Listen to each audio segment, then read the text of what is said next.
Hi, my name is Caitlin Olson, and I feel apprehensive about being Conan O'Brien's friend. Caitlin, that is a very wise answer and honest. Thank you. Because I've been acting like a fool since you came in the building. Yeah, a lot of dad jokes so far. Yeah. I don't remember that from the jokes at podcast. This point. Yeah. That was my A material. Oh, no. From 70 years ago. Hey.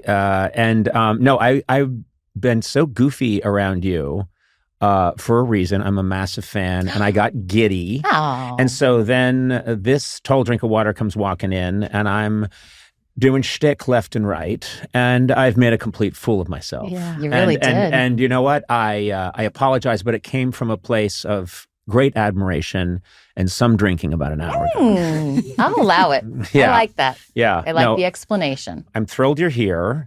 And I want to start by acknowledging you have a crazy stalker fan here. Oh. In the form of Sona Movsesian. Why did you do that to her? Say it like stalker fan. I'm a fan. I don't stalk you. That's okay. I haven't seen her I'm just peeking a around in my stalker. bushes. Oh, okay, but not of mine. But not your stalker. That's fine. No. I'm fine with both.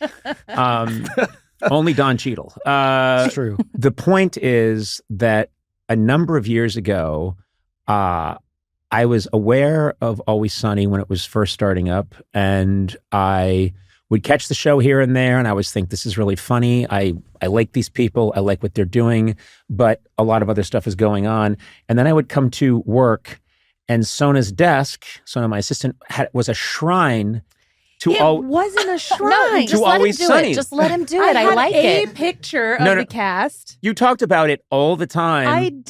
You're making me sound like a creeper. I had a picture of the cast, and sometimes I would watch it at work when I should have been doing things for him. So he's a little resentful about it. That's happening. But that's what got me more into the show, because I would be asking Sona, those pills I need for my heart to keep me alive? And she'd say, whatever, I'm busy. And then I would see that she was watching Always Sunny at work. Right. Important. Yeah. Yeah. So then we flash forward to my children, my son and my daughter get to a certain age. And I will say this about my kids. I don't brag about them much because I'm not a fan. But they have excellent comedy taste. And they started from the beginning, and they started binge watching Always Sunny. And then they pulled Liza and I into it. And as a family, we started from the beginning, and we knew that soon, like they're both going off to college. We watched all of them. Oh my God. All of them. I have not missed a one. Wow. And I was delighted because it's such an original comedic voice and voices. It's just coming at everything from a different angle. And it's just delightful. And so that's where a lot of my giddiness came from today. That's so sweet. It's true. Thank It's you. absolutely 100% true. And then if you'd have the gall to go on and have all this other success outside of Sunny, I think it's too much. Oh, too much success. Yeah. I thought you hit it out of the park. Right. Just be the girl on the one funny show. Go home and take care of your kids. Exactly. Yeah, I get it. But then you're on Hacks, and you're fantastic Thanks. on that show. Thanks. Although your name on that show is eerily similar to J.D. Vance. God, that was so we were like, are you? First of all, I came along first. You were I'd first. never heard of this man. Right. I You're first, could not and you're believe DJ Vance? DJ Vance. Oh my God. And anyone who's watching it later is going to go, oh, what a corny take on J.D. Vance. No. It stands for Deborah Jr. Yeah. Well, his name is Jebra Jr. Oh, well, then we did copy him. Okay. Yeah. Deborah Jr. And then we're going to discuss your new show, which I watched yesterday, which is getting insane over-the-top reviews. Again, something I resent. Didn't seem a mention of me anywhere in these reviews because I'm not in the show and I'm not involved in any way. Right. But High Potential, which is an adaptation of a French show. That's it's right. a great idea, and you're fantastic in it. Thank you. And what I like about it is that it is a good. I was trying to think about it after. So I was like, I wouldn't say it's a comedy. It's a funny, and at times very funny, show that's a very good crime show and really smart. Thank you. And I thought everyone wants to label something now and say, well, and so I think my wife said to me afterwards, she's like, is it a comedy? And I said, it's not a comedy. It is not, it's definitely not a comedy, but you get to be very funny in it. And some of the situations are very funny, but it's also an excellent kind of one of those crime shows that is building a Rubik's Cube and solving it in front of you, which was really cool. Yeah, thank you. I appreciate that. That was the goal, was to really make sure that you believed the world and bought into the fact that there was something urgent and bad happening. And that wasn't going to happen if the rest of the world was funny. So, yeah. And also I was like, only I get to be funny on this show. You want me to do it? I will utter funny things. I have made that rule here at the podcast many times, and it just doesn't seem to happen. No, they are breaking it. Yeah. I got to come up with more good shtick at the top. This is a big moment on the podcast because, as we know, Sona's about to give birth to twins, which means that things are going to change around here, and there's a bit of a transition in process. Conan, Sona, we also are welcoming someone very special here today, David Hopping. David, welcome. Thank you. David Hopping, let me explain, is going to be filling in for Sona. David's been with the show. How many years have you been with the show, David? Around 4 years. Okay, 4 years. Yeah. Almost 5, 2016. Okay. You know, one thing we do on this podcast is we keep the answers kind of terse. So no one cares if it's 4 or 5. Yeah. Someone might. No. One person. My mom cares. Even your mom is like, whatever, David, move on. She's so happy. She's at home. She's so glad I'm not in Illinois. She's at home saying, that's so David.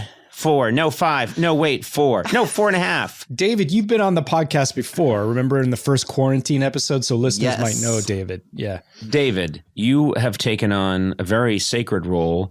Sona, many people say, is the beating heart of the podcast Conan O'Brien Needs a Friend. I am the mind. Sona is the heart. And Matt Gorley is... There's an organ behind the spleen that we don't know what it does. It's more, some people think it's just a piece of cartilage, but people are saying I'm the libido of the podcast. Hey, there you go. Yeah, I suppose. Sexual energy. You're the sexual energy that. I mean, just look at me. I'm in a plaid shirt.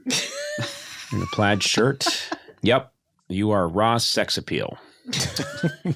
But this is an important time for us because while you're here, Sona, you need to help David understand what his role on the podcast is going to be. Now, he has worked at the show, as he said, for 5 years. Yeah. But he may not know what his job is here, and it would probably make sense for you to try and walk him through it. So, wait. Yeah, we should be clear. Taking over for me on the podcast as well? I just thought as your I thought we were assistant. just, Oh, this is breaking news. What are you doing? Well, I assumed that if you're leaving, we need another person here. It's, there's got to be 3 of us. Okay. All right. No, that's cool. I think David probably wanted to know that as well. And now I do. So that would have been nice information for David to know. So yeah, I'm just assuming we need a third voice. There is no the strongest shape is the triangle. Yeah. Huh. Okay. I don't even think that's true. I just said that. I'm with you though. Just so long as it doesn't have to be you and me awkwardly trying to get through an intro. It'd be nice to have David there. Well, the first thing, David, is communication is lacking on this entire. Oh, you weren't aware that David's going to be filling in your role in the podcast. I don't think anyone was aware until right now. David Am I had no wrong? idea. Hey, wait a minute. Maybe I'm wrong. I just assumed that was a good idea. Adam, what's happening here? Am I right? Yeah, I mean, I think that's a good idea. But the conversation was going to be about David kind of filling in for Sona as your assistant and getting up to speed on what that I is thought like, we were but permanently sure. replacing. I thought we were permanently replacing Sona. Permanently? Well, yeah, you're a mom now. You can't be doing this shit. What are you talking about? I assumed that we were getting rid of Sona. She's out the door, and that we're bringing David in. Oh my God, David, run away as fast as you possibly Oh yeah, can. you don't want to make a lot of money just gabbing on the radio occasionally with a comedic legend. Who needs that? Come on, I'm not a comedic legend. I'm You just a are. producer. You are considered a comedic legend. Weren't you a voice at Disneyland? Yeah. I was a trash can. There you go. And you know what? To me, you'll always be a trash can. Oh, that's Thanks, sweet. buddy. Thank you. No, I don't. I just think he's here today. And I'm going to be honest with you. I think if he hits it out of the park today, who knows? This could be it. This could be your farewell episode, Sona. Oh, so just, you've got to be on your toes today, Sona. Okay? What the hell is this? I like to pit people against each other. That's what Lauren did at Saturday Night Live. Oh, come and on. it made that show hum. You know, did you see that your rival got a sketch on? Are you feeling nervous, Conan? Oh, look, rival, now Conan's doing well. You know, that's the kind of thing that makes that show so superlative. And that's what I want to do here. I want to pit you and, is it David? Mm-hmm. Okay. Yeah. I want to pit you and David against each other and see, and that's going to make both of you fantastic. You can't. You know why? Because we've already established David and I are a team. We're allies, and you are the enemy. So this is how we approach this entire thing. You stand to gain. You stand to gain here, David. This could really change your life. Oh, wow. How old, David? How old are you? 29. You're 29 years old. Yeah. I don't know what your income is, but You're his boss. Well, do you want to give me more while we're here? look, does the pharaoh know every detail of the pyramid's construction? No. He visits the pyramid every couple of months and eats a fig and takes a look at it and says, looks okay to me. And then tens of thousands of people with very short life expectancies move the stones around. Oh my God. That's sort of my role. I'm the pharaoh. Got it. So I don't know exactly what you make, but I imagine if you became a regular part of the podcast, you would, bump up quite a bit in your life. So can I get this straight? I'm sorry, real quick. Are you firing me because I'm having babies? I looked into this. Okay. You know what? I looked into this, Sona, Yes. and trust me, I looked into it. I got so many lawyers involved. No. Okay. I am not firing you because you're having babies, because I'm told that plan that I had is not legal and is morally wrong. Okay, good. So that's not happening. Okay, you had to be told that is morally wrong. Okay. It doesn't. Either way, I think we've come to a good conclusion for you, which is that you will be welcome back with open arms as soon as you're ready to return here. Oh, okay. At a reduced salary. No. Hey, there it is. Well, I'm sorry, but I don't think there's a law against that. There is. Oh, right. They did tell me that. Yeah, there is. There absolutely is. You know what? I keep forgetting what the lawyers told me. Yes, that's right. Yes. Same salary or probably even higher. Yeah. Yeah. I'm sorry. I have my plots and schemes, and then it's very good.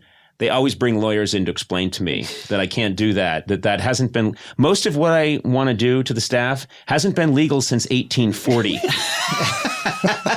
1840 in England and 1978 in America. So a lot of this seems like common sense, though. Mm-hmm. But it does. You'd think, but it really isn't, as I'm proof. But let's start with then. Let's say that he's not replacing you on the podcast. I was trying to pull a fast one. Okay. And seeing if I could, maybe you just go, oh, good for you. And then I would have audio record of you resigning. That didn't happen. What? You were trying to bait me into quitting. I just thought maybe it would happen and we would have what my lawyers said was proof. I also think there would be an uproar if Sona permanently left the podcast. Oh, yeah. If Sona goes, I go for sure. Yeah. Oh, yeah. That's nice. It's Oh, a Rudy you're going to go to moment. one of your other hit podcasts, me and Mr. Quibbles? Ships in a bottle talk? Matt, you should just go on maternity Matt, leave with me. Of course, I'm being funny. I have to point that out because that's what really funny people do. But my point is this. Matt Gorley is a very successful podcaster long before I stumbled onto this scene. I make these jokes, but they're absurd and they're wrong. I denigrate you for no reason, Matt, and I should be honoring you instead. Sona, of course, you're always welcome here. You are the heart, as I said, of the podcast. Oh, that's nice. And had you voluntarily been tricked into resigning, I might have taken you up on it, but you didn't. And so you will be returning soon, I hope. I wasted a lot of time on this segment trying to trick Sona into resigning. It didn't work. Yeah. But now we get to the meat of the issue, which is Sona is going to explain her duties, and this is going to be hilarious because I think she has no idea what a professional assistant does. So tune in to that wonderful piece of chicanery and tomfoolery on the next episode of Conan O'Brien Needs a Friend. Wow, this is exciting. This is our first ever segment cliffhanger. What a cliffhanger. This is instead of who shot JR or what does Rosebud mean? Our version of that on this show is Sona explains what an assistant does to a relative stranger. It gives me time to figure it out. Yeah. We'll see you next week. Hello there, and welcome to Conan O'Brien Needs a Friend. I'm Conan. It's probably obvious, and I'm joined, as always. That's not obvious by now. Something's wrong. Joined by Sona Movsesian. Hey, Sona. Hi. Okay. This isn't a morning show, a morning drive time show. Sorry. It has all the ingredients, though. Yeah, it sure does. We're doing some weather and traffic in just a minute. Matt Gorley also joining us. Hey, Matt. Hey. You know what'd be great is if we did use part of the budget to rent a helicopter. You know, like the way someone else would talk about traffic patterns and what's happening. And we have a helicopter and it's flying around, but it's serving no function on the podcast. What's it doing? It's just, every now and then I'm checking in with the Conan O'Brien Needs a Friend chopper, you know? And I'm just like, hey, Conan O'Brien Needs a Friend chopper. You know, we got, Aaron Blairt's up there. Hey, Aaron. And Aaron, you can come on, Mike. Hey, everyone. What's going on? And what we'd do is we'd put, you'd be in a chopper and you'd be flying around Los Angeles and we'd just be checking in with you every now and then. And it's a podcast, so people listen to it either now or 6 months from now, or they never listen to it. No, you're checking in on the web traffic. Yeah. How's the web traffic, Blay? Metrics are high, and the ones and zeros are looking pretty good, but I think we got a hold up on the packets coming from Netscape. Nice. All right. Jesus. That was pretty good. That was pretty good. He's not commenting at all on what he's seeing in the helicopter. No. The helicopter. He's looking at a computer. Sona, please. I can't be more clear about this. The helicopter serves no function. and I want, when we play this, I want there to be helicopter noise, ambient helicopter noise around Blay, so you know exactly what it's like. And I just, hey, checking in now with the Conan O'Brien Needs a Friend chopper again. Our man Blay up in the chopper. That's our own chopper that we bought. That it used to be, chopper was formerly used in Operation Desert Storm. We purchased it. For $1.6 million. We painted the Conan logo on the side, and Aaron Blair is now high above Los Angeles or by the 101 freeway. How are the downloads going? The downloads are going great. Router's running pretty hot over here. Cat5 cable's a little bit of a mess. You can expect to slow down until mid-morning. Okay, thank you very much for that, Aaron Blair. We call him the Blay Man up in the chopper. Rotor Blay. Yeah. Can I have to go to the bathroom. Can I come down No. from the chopper? Okay. No. We put a coffee can up there for a reason. Been here a long time. No. That is a coffee can that has a specific purpose in mind. Very hot. Okay, we'll be checking in with the... Can I ask him about what he's seeing? Like, can I be like, hey, how's the weather up there in the chopper? No, because that actually then that gives there to be. That gives there to be. Great job, Conan. I think it's chopper fumes that I'm high on. That means that there's some purpose to the chopper, and it's important that the chopper have no purpose. So even if Blaze said clear skies, and people hear that when they listen to this episode 7 months after it drops, because they're on a long car trip and their favorite podcast doesn't have a new drop, then I don't even want them to know what the weather was like today. It's got to be useless information. Sona, why can't you get your head wrapped around this sorry. perfect concept? Hey, can you fix it? Can you fix it, Matt, so that Sona's in a mini sub right now? Absolutely. Yeah, some sonar noises. And of course, for this episode, Sona is in this is a repurposed 1959 Korean mini sub that we purchased from the Korean government. That's South Korean. We try to get a North Korean one. They are not, I guess it's illegal for us to trade with them.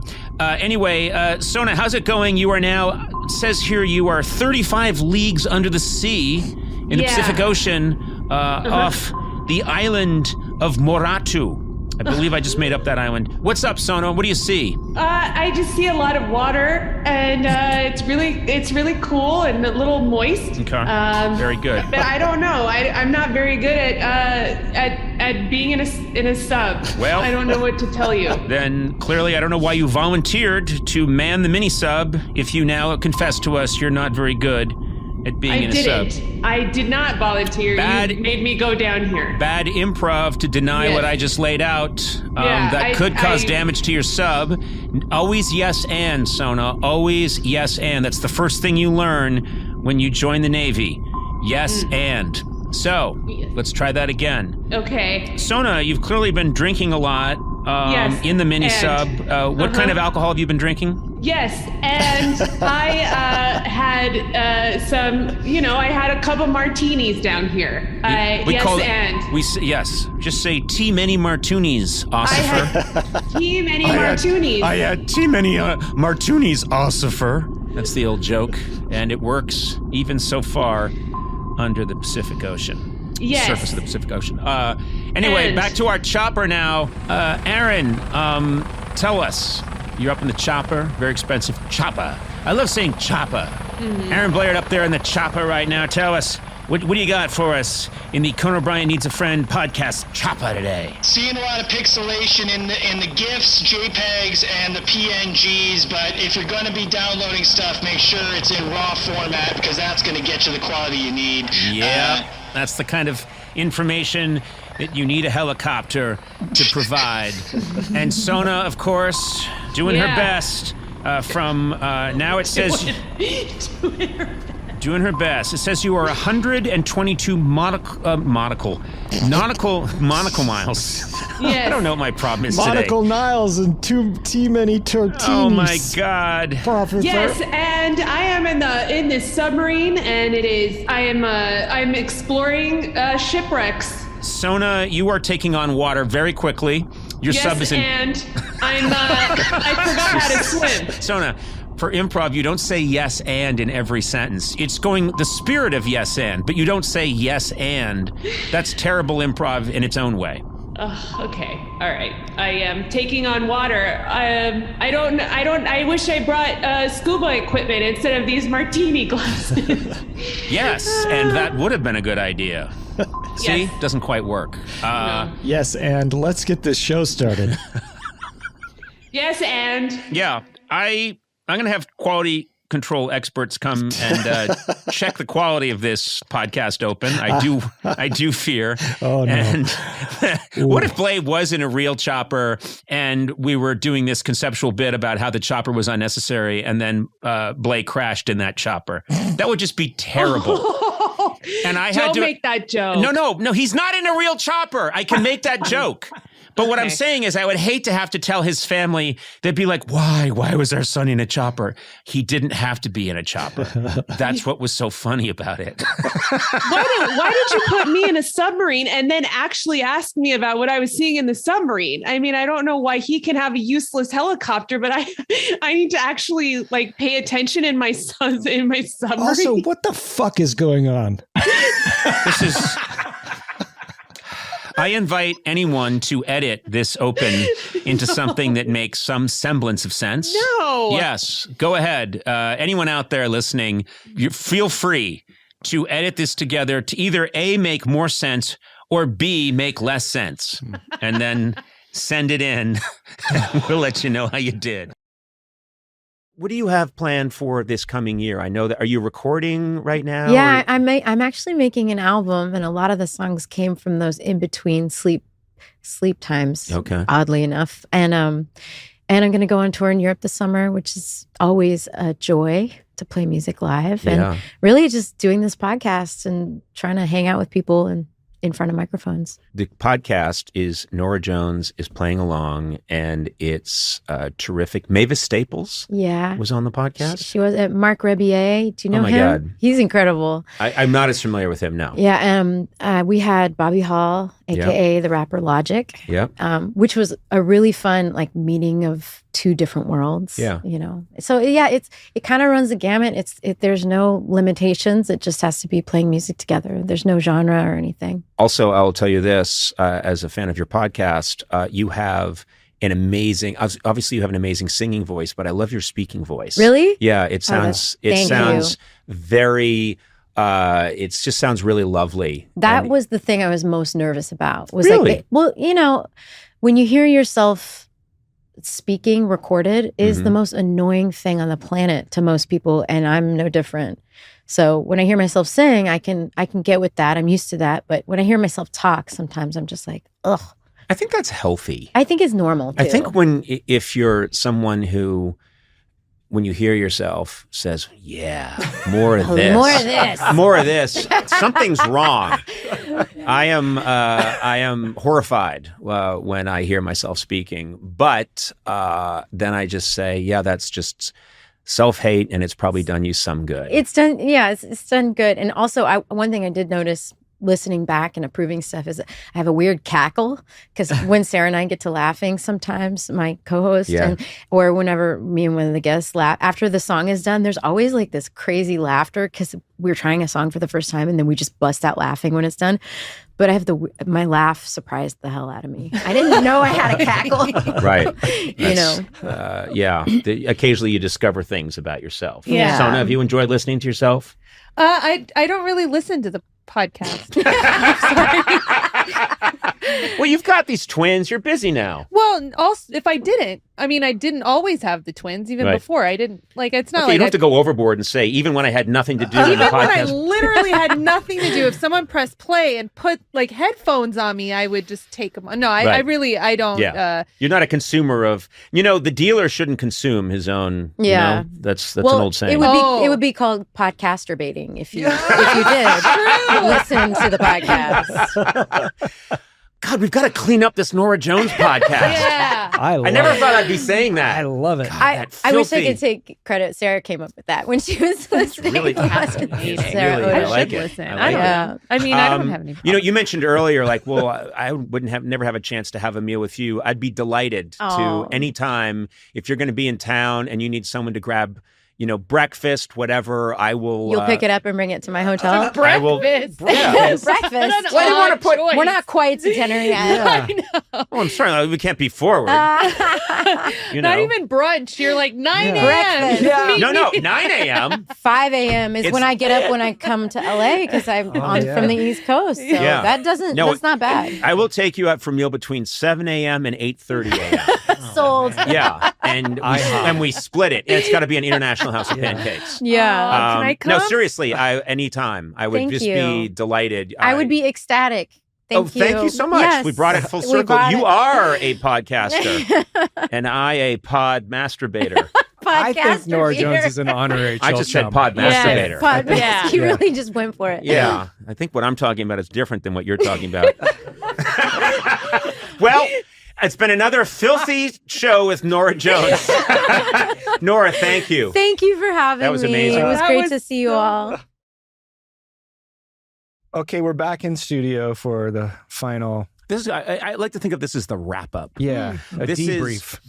This is, after the event, the commentators stand around and they try and bring a sense of perspective to what has happened. What They went go wrong? through the plays. Yeah. Right. Right? Is that what you were talking? Like sports commentators? Sports or else like a political event. You need people to be able to digest it. A military operation. Okay. Yeah. This is what happened. This is how many casualties we took. This is there were 3. Where did it go? Where did it go wrong? First of all, I commend you, Sona, on having us over to your home. You. Lovely house. Thank you. And it was nice to see in the window your little boys. Yeah. My godchildren. Yes. Waving at us out the window to their Uncle Coco. They really love seeing you. Yeah, and then they saw Matt and recoiled, which I thought was weird. Yeah. As if and they said El Diablo, which is weird. That's Spanish. They're not Spanish. I don't know why. I had my goat with me. And, so anyway, but your house is beautiful. Thank you. I think you've done a really nice job. It was nice to see Tack. Yeah. And your parents were there. They were there. They're watching, helping watch the boys and stuff. Yeah. You only made a few Altadena jokes. We should encourage the fans to count them. Yeah. And if there's over 1,000, which I think there are, then you win Sentra. We're giving a gift, a car? It's not a Sentra we own. You have to go steal it. We'll point it out to you. But it was very nice to be there. And I have to say, very atmospheric. Yeah. One of the things that stands out to me the most, and I don't know how it's going to sound on the podcast if you're going to hear it through the mics, but those coyotes that were trapping an animal, that's one of the I mean, I've heard that way off in the distance. I think this was happening in your kitchen. Yeah. We heard it so clearly. Hear it. I've edited it already. Does it sound crazy? And it sounds distant, but you can hear it. But the listener should know that it was so much more intense in person. Yeah. Even though we've done all we can to amplify it and make it sound as present as possible. It's nothing like the real thing. It was crazy to be there, borderline psychotic. Yeah. Because it sounded like they were maybe 35 feet away. Yeah.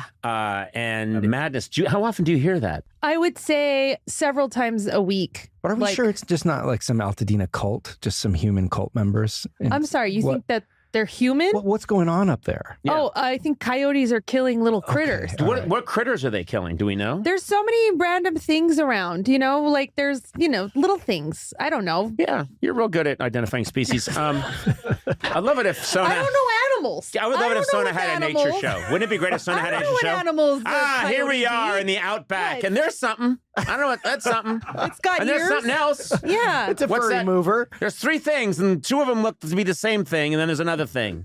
Nope, that's 3 different things. Welcome to Sona's wonderful world of things. Sometimes there's a little dog will go out. Sometimes a little cat. Sometimes there's field mice, I think. It felt bigger, like they had to take it down. Like it felt like something a large big. bunny or a raccoon. It could have been a lot of bunnies, a lot of raccoons, a lot of shit. Andy Richter's been missing. Oh my for a God. while. Oh geez. Yeah, I told him to. Yeah, I told Andy! him. I told him to come visit us, and they found his car, but they didn't find Andy. Oh. And they found one of his boots. Oh. And they found a crudely written note in Coyote that said Andy was delicious, which should clear it up. Well, in Coyote, by the way, I said. In our conversation, you mentioned that next year you would host us at your house. I will. Do you still feel that? Yeah, I've got to get. I mean, as you know, I live in an enclave, if you will. Yeah. I'll need to get clearance from some of the biggest names in the business. Okay. Hal Niederman, Chaz Palmieri. Do you mean Hal Needham and Chaz Palminteri? Who are you? No, these are different people. Okay, all right. Stu Beckman. No, I live. These are triple A listers, meaning they all work for AAA. No, but it's Riz Perlman, who's a real Perlman's accountant, and it's insane. So I can't have. This sounds like you're backpedaling. Do you remember also in the first episode of this summer series, you said if anybody comes over, you go overboard with food. So we expect like a feast. Oh yeah. Okay. I would take care of that. Okay. I would see to it that our sponsor provides an incredible amount of food. So it's just going to be all whiskey? A sponsor? It's going to be a whiskey, and then if you can eat a Solo Stove. You don't want to pay for it yourself? Bingo. Okay. Oh man. No. I will check make sure that I'm not in violation of, obviously, and I can't put too fine a point on this, but I live amongst the hoi polloi, the finest royalty, Hollywood royalty, or Holly Weird. You just keep going. It's awful. Yeah. But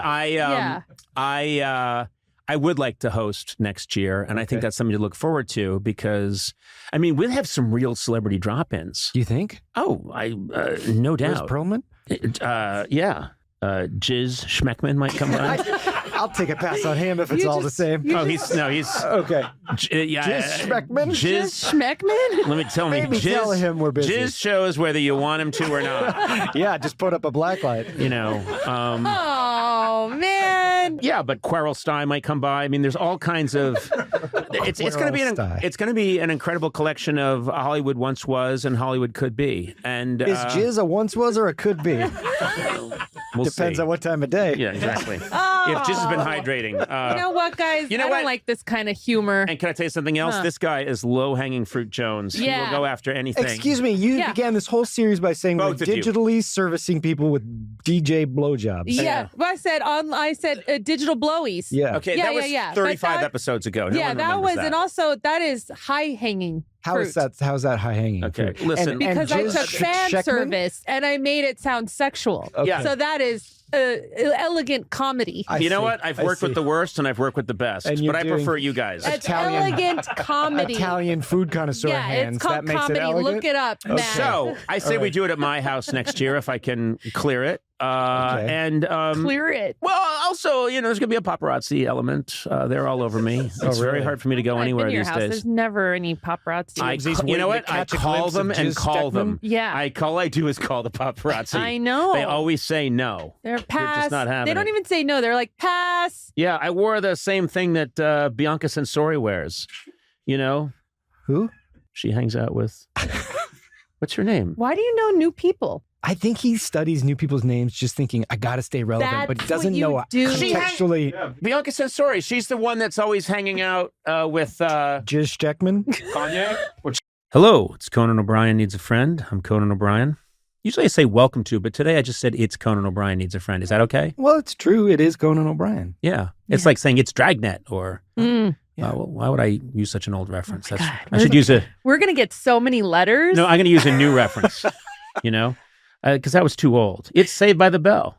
Okay. What? You're getting closer. You're getting closer. About? Let's bring us into the late 80s. Who I'm did trying that? slowly to try... What's that? But who did that? Did what?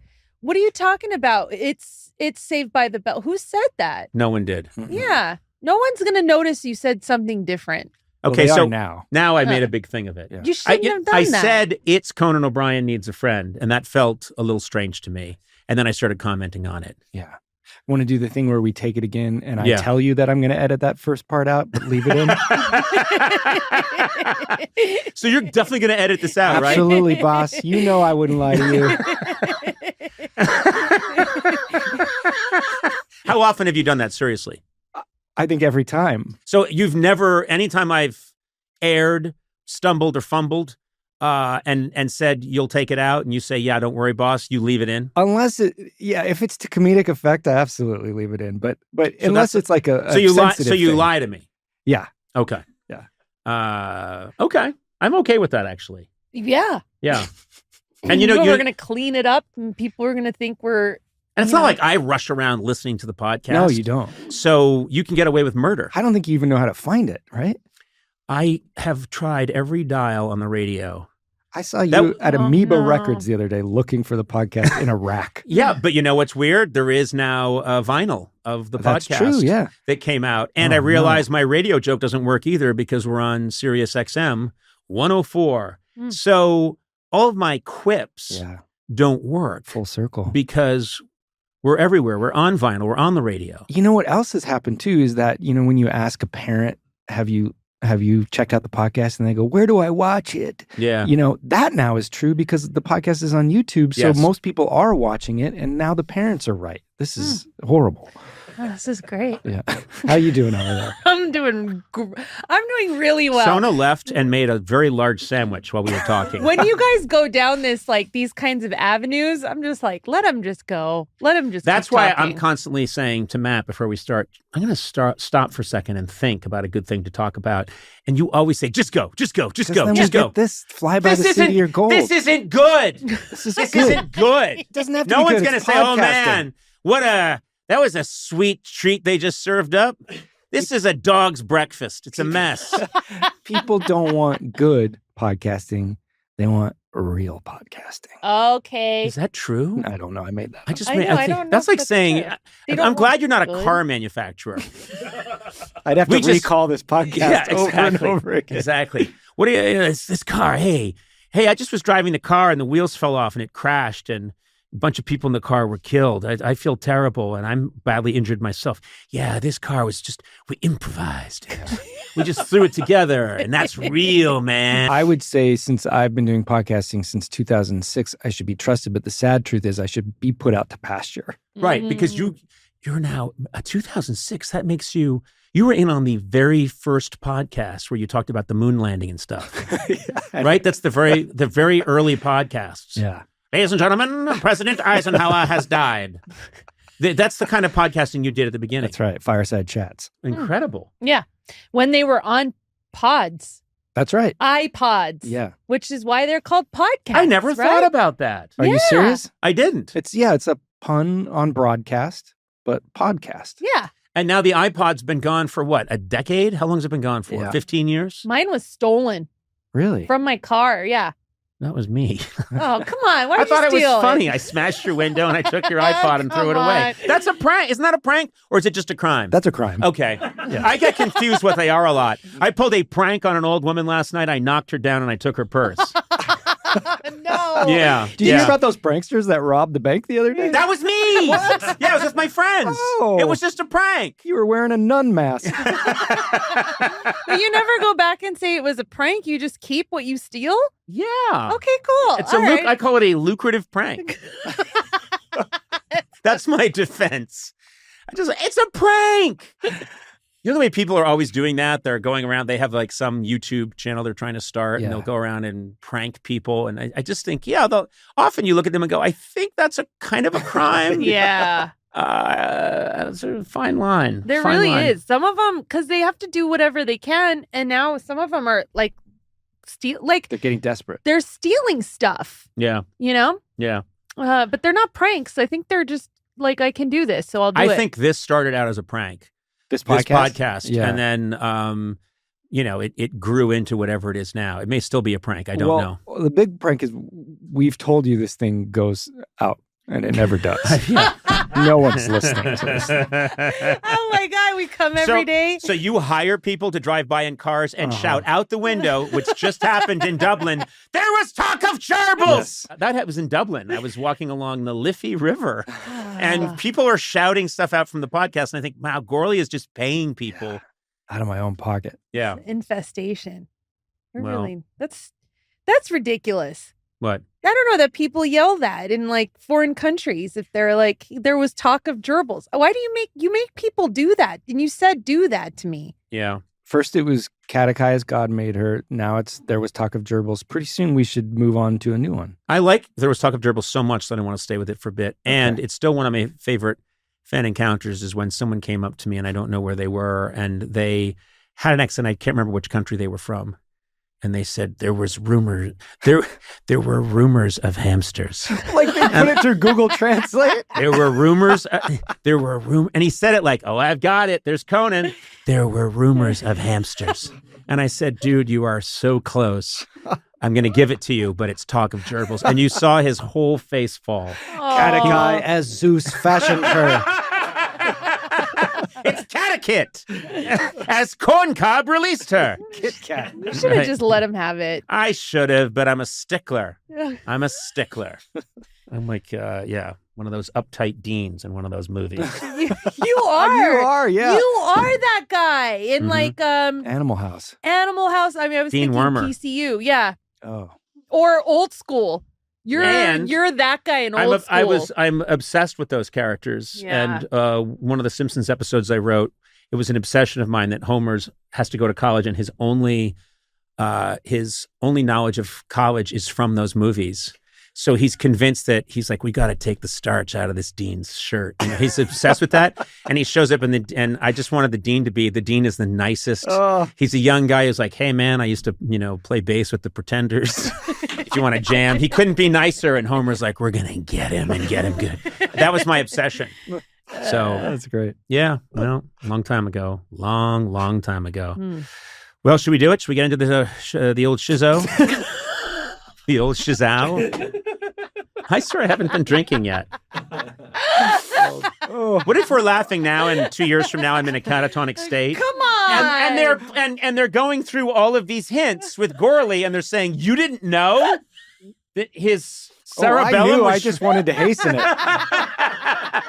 This is all going to be played back for you one day by a neurologist, and both of you are going to be in The Hague as war criminals.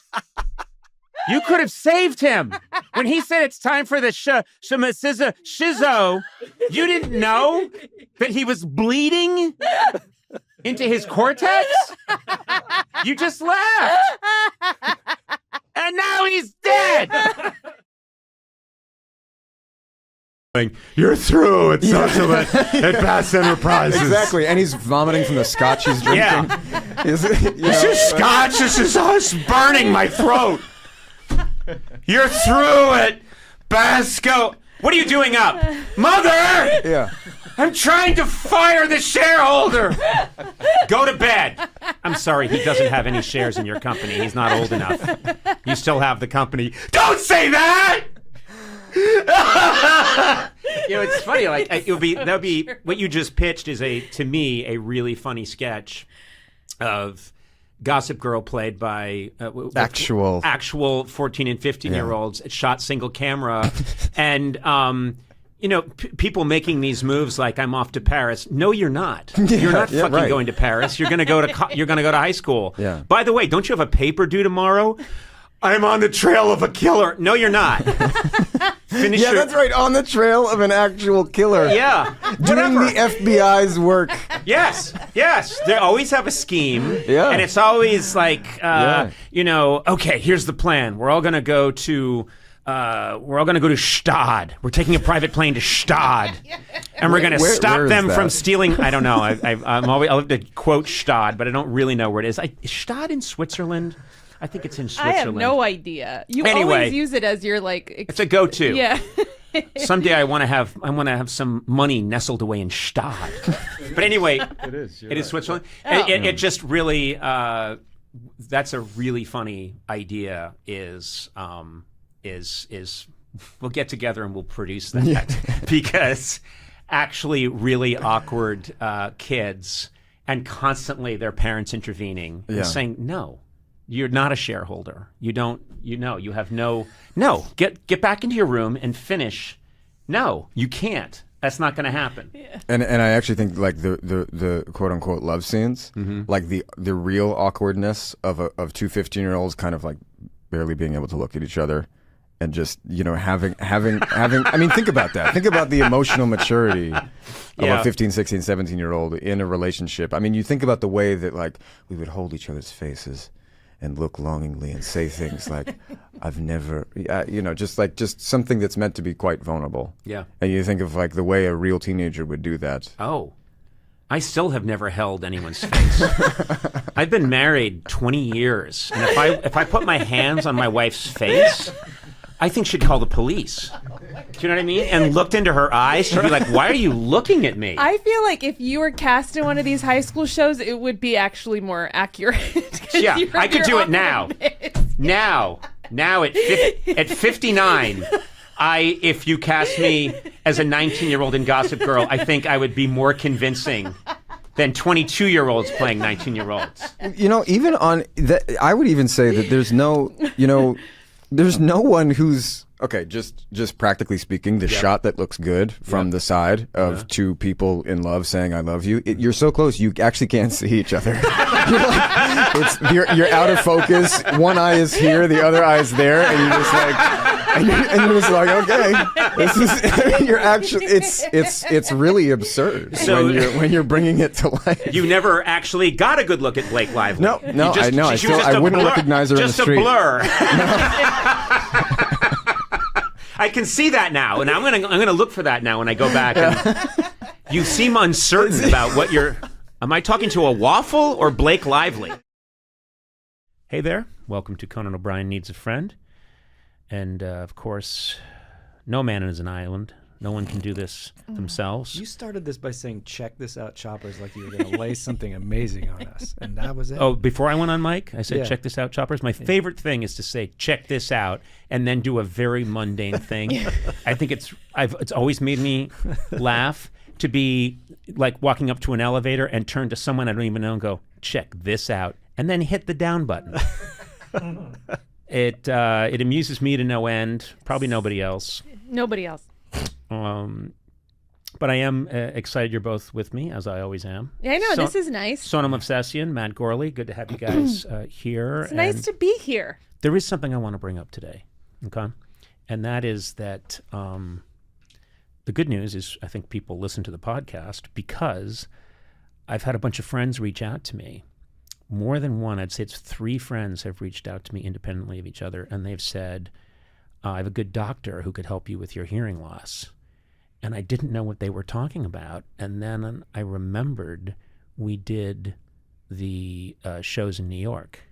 And you remember there was a Q&A at the end, and a young man stood up who was, I think, from Brooklyn, if I remember correctly. Yeah. And he said, I asked him what he did, and he said that he is someone who checks for hearing loss. And I said, I should get checked out. I should come. And it was all, we were kind of joking around, but I was making conversation. Mm-hmm. And I've had a bunch of people reach out and say, you need to get I have a good doctor for you because I realize that you're struggling with this hearing loss. And it's not true. I mean, I don't know that I am. I don't think that I am. But I realized that it was a good way to get sympathy. Oh, the story took a weird turn. Yeah. Well, I just realized that all I have to do on the podcast is come up with some kind of malady, and then a lot of loving comes my way. No, now you're going to get friends texting you going, I know a good therapist for you, you sociopath. Wait, so what's wrong with you now? You monster. Yeah, what's wrong with you now? What's my nipples? Oh. My nipples are 3 times the size they used to be. Your nipples, not your areolas? Well, can't we just call them nipples? No. Do guys... This was such a stupid question. The areola is the pancake area around the nipple. Yes. The areola is the pepperoni. The nipple is the little piece of kibble. Yeah. Okay, the areola. It grew? Correct. They grew? Much larger. Uh-huh. They're the size of hubcaps now. So they overlap? It's like a MasterCard logo? It's like a Venn diagram. Yeah, it's a Venn diagram. There's one is happiness, the other's misery, and then when they come together is bliss. And that's your sternum, right? Yeah, there that's in the my middle, sternum. where your heart is? Yeah, I've got crazily enlarged. I'm just going to put that out there because I want to start. I don't even know who treats that, but I want to I'll see. take care of it. I want to see which listeners say, "Oh, I'm so worried about Conan's crazily enlarged hubcap areolas." Oh my God! We'll find out, and then because what I got from from my friends and from other people that I didn't even really know that well, they were saying, "Oh, this doctor, that doctor. There's a special kind of hearing aid you should use." Whoa! And I thought, "Wow, this is." I'm just making conversation with that young man. I was gonna say, do you really think you don't need it? What do you mean? What is it? You are around me a lot. Maybe you do. My wife is always getting annoyed that I can't hear her, but that could be just me tuning out my partner of 21 years. Yeah, it could be. Because I can't hear that yakking anymore. To the moon, Alice! Straight to the moon! So who knows? But maybe I do have to get it checked out. You never know.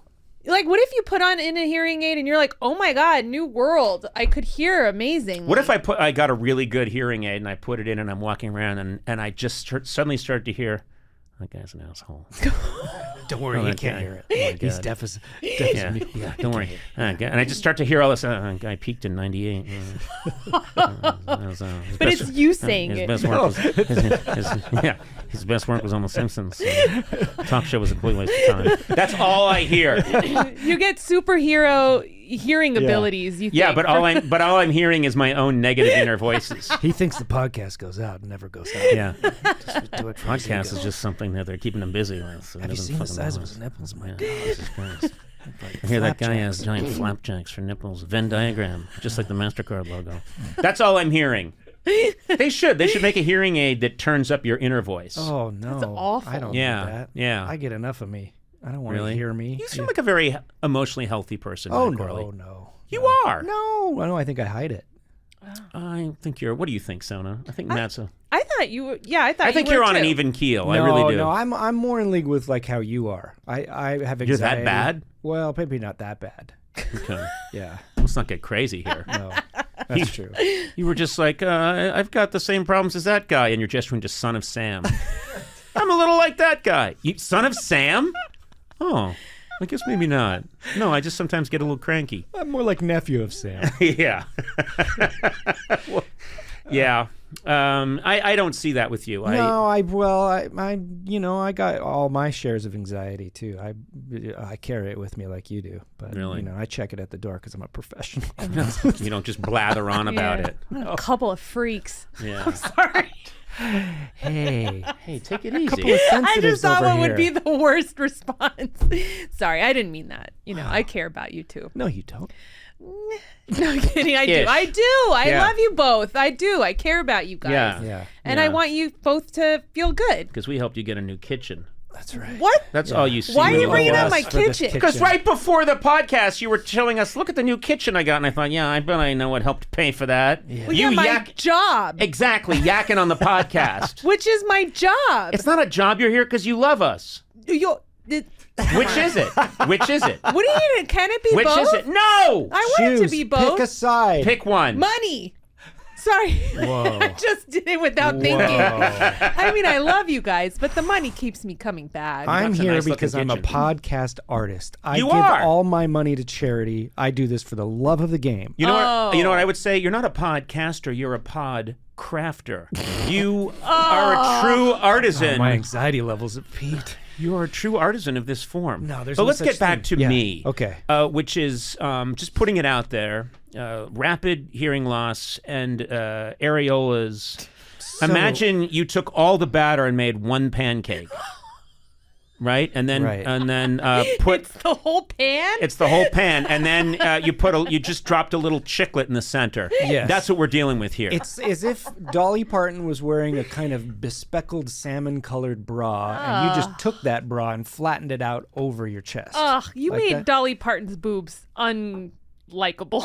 That's impossible. It is impossible. That's impossible. I don't know. Can't You be done. compared him to his areolas. And I love her boobs. And you made it bad. No, I don't think you're crazy. Yeah. Anyway, I do appreciate the kind words. I do think my hearing is fine. Yeah, so friends of the show, reach out with your nipple doctors. So Conan Which can get doctor help. even handles that? I don't know who that is. There's ear, nose, and throat. A gynecologist. No. No? No, there's nipples, pits, and bits. NPBs? Yeah. I'm an NPB. What do you... Sir, what kind of doctor? I'm an MPP. Nipples, pits and bits. I feel like we're already rocketing through 2025. Really? Yeah. Just rocketing through it. What do you mean? Yeah, just rocketing through. Could you explain what the hell you're talking about? Time accelerates, is what I'm telling you. The more experience you've had in life, the less each single moment registers in your brain. So time actually accelerates. By the time I'm done speaking, we'll all be dead. I don't want to die with you. No offense. It's the worst thing anyone's ever said to me. What a terrible thing to say. Just my wife, my daughter. Oh, come on.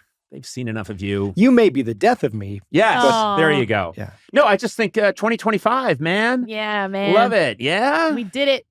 We did it. We did it. We're just starting. We haven't it's done just anything. beginning. Okay. It's just starting. 2025. Yeah. We're a quarter of the way into this century. That's crazy. That's madness. We're in like a sci-fi year. 2025 sounds like a future year. Doesn't it? Yeah. I used to think that the year 2000 sounded like a long time. This is when I was a kid. Yeah. People would talk about the year 2000. And then we did a bit, Robert Smigel, he came up with this idea for a bit called Year 2000, which we did in 1988 at the Victory Gardens Theater in Chicago. And then a couple of years later, when I got the late night show, we did it on the late night show in the year 2000. And still in 1993, it's getting a little squirrely then, but the year 2000 did feel like this kind of funny, distant future.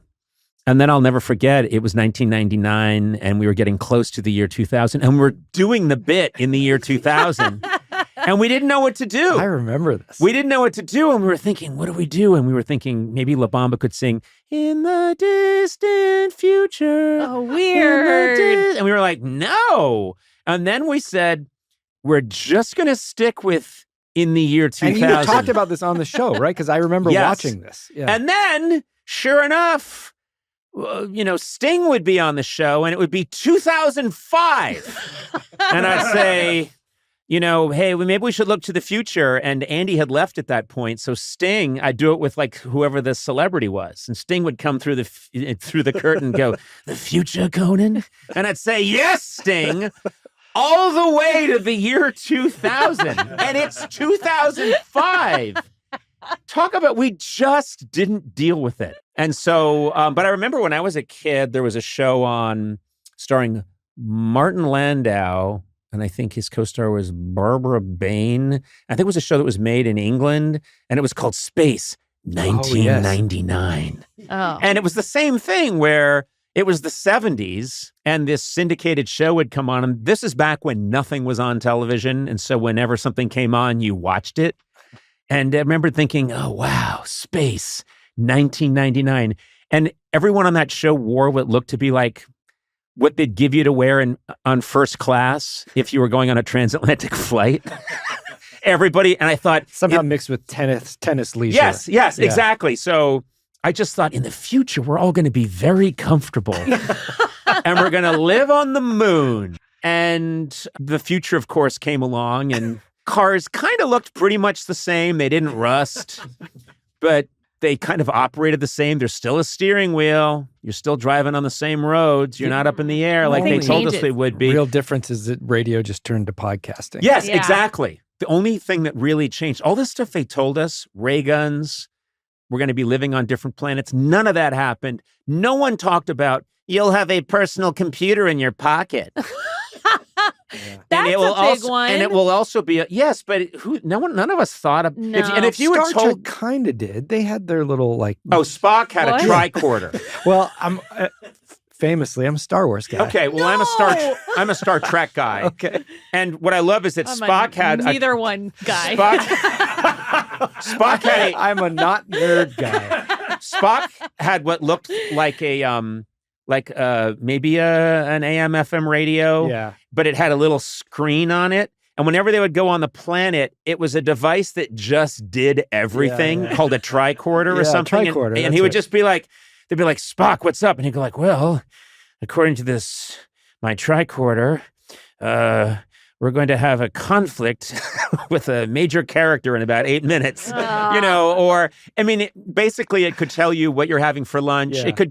It could supply whatever the writers needed it to supply. Have you ever heard about in The Phantom Menace, the first Star Wars prequel, Qui-Gon Jinn, played by Liam Neeson, has this First of all, I could have finished this whole sentence for you. But yeah, Qui-Gon Jinn, played by Liam Neeson. Qui-Gon Jinn. What? Qui-Gon Jinn. Yes. Even I know that. Isn't it? There's no normal names in any of the names. Qui-Gon Jinn. It's Qui-Gon Jinn. Who's popping the cores? Meet Glimglorp Henry. And Scully Bow Sally. Anyway. Well, he has this little machine to test Anakin's midichlorian count. Don't get into it. And it's made from a woman's leg razor, shaving razor. Wait a minute. So George Lucas just said we need a device. And I just took this from my wife's shower. Basically, yeah. Wow. Oh no. Yeah. Okay. That's pretty great, huh? What year was Back to the Future? The Future. What year was that? That just happened recently. Blay, you've got to know that. Wasn't it? You've got to know. I do think it's 2023, maybe. Right. But I wanted to bring up, there's another thing, the sonic screwdriver. Nobody here is a Doctor Who fan, right? Because I'm a Doctor Who fan. I wish Harrison Ford was here right now to tell you to shut the fuck up. You just took us down. That's also a thing that does everything. Eduardo? It was 2015.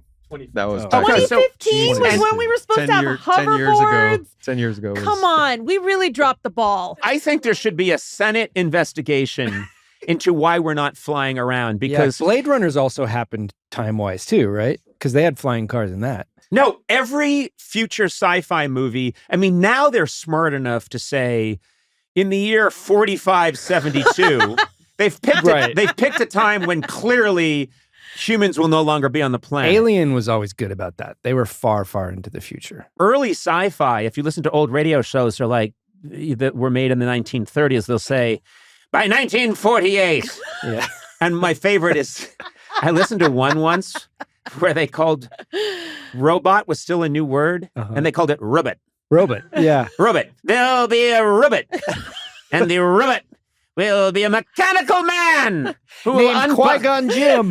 Named Qui-Gon Jinn, who will open the mayonnaise can for you. It was all very pedestrian. Well, I will say, Eduardo here we just looked up the movie Her, which is Everybody Has an AI Girlfriend, takes place this year, 2025. And we kind of do all have AI girlfriends. We're finally getting a mistress then. Yeah. Really? Oh. What? Wow. Huh. What are you talking about? Don't talk to her about her that it's way. It's a victimless crime. Yeah. What do you mean? What are you talking about? He had a really special relationship. Yeah, with but that he didn't cheat on AI. but not with another person, and that's allowed. The Bible allows an exception if it's an AI girlfriend. Oh, come The on. Bible doesn't say thou shalt not covet thy neighbor's AI image. The Bible, we got around the Bible finally. I can covet all I want. Ugh. As long as it's made of pixels and hexels. Oh, God. What, did I get something wrong? Yeah, hexels? Did that cover it? Hexel? Mixels and glaxels? Let me Okay. just refer you to this rap sign. Oh, look at that. It's handwritten. How quaint. Clearly, you've not visited the year 2000. Oh, no. I don't know why. Recently, I switched over. I had this bad habit of I drink a lot of diet soda. Oh. And people have been telling me that's not good for you. So I switched over to iced green tea. And I think I'm going to live an extra day, and that's it. I am of that mind because my wife is very much, she's so naturally healthy. Yeah. And I'm quite fatalistic about it. I mean, that might be sort of an Irish quality, but I just think, you go and you go. And so all this, I think I could eat all kinds of healthy stuff and drink all kinds of healthy stuff, which I do, but I don't think it's going to change things much. It's a tough call, right? Because you want to prolong your life, but you also want to enjoy your life. So where do you draw the line?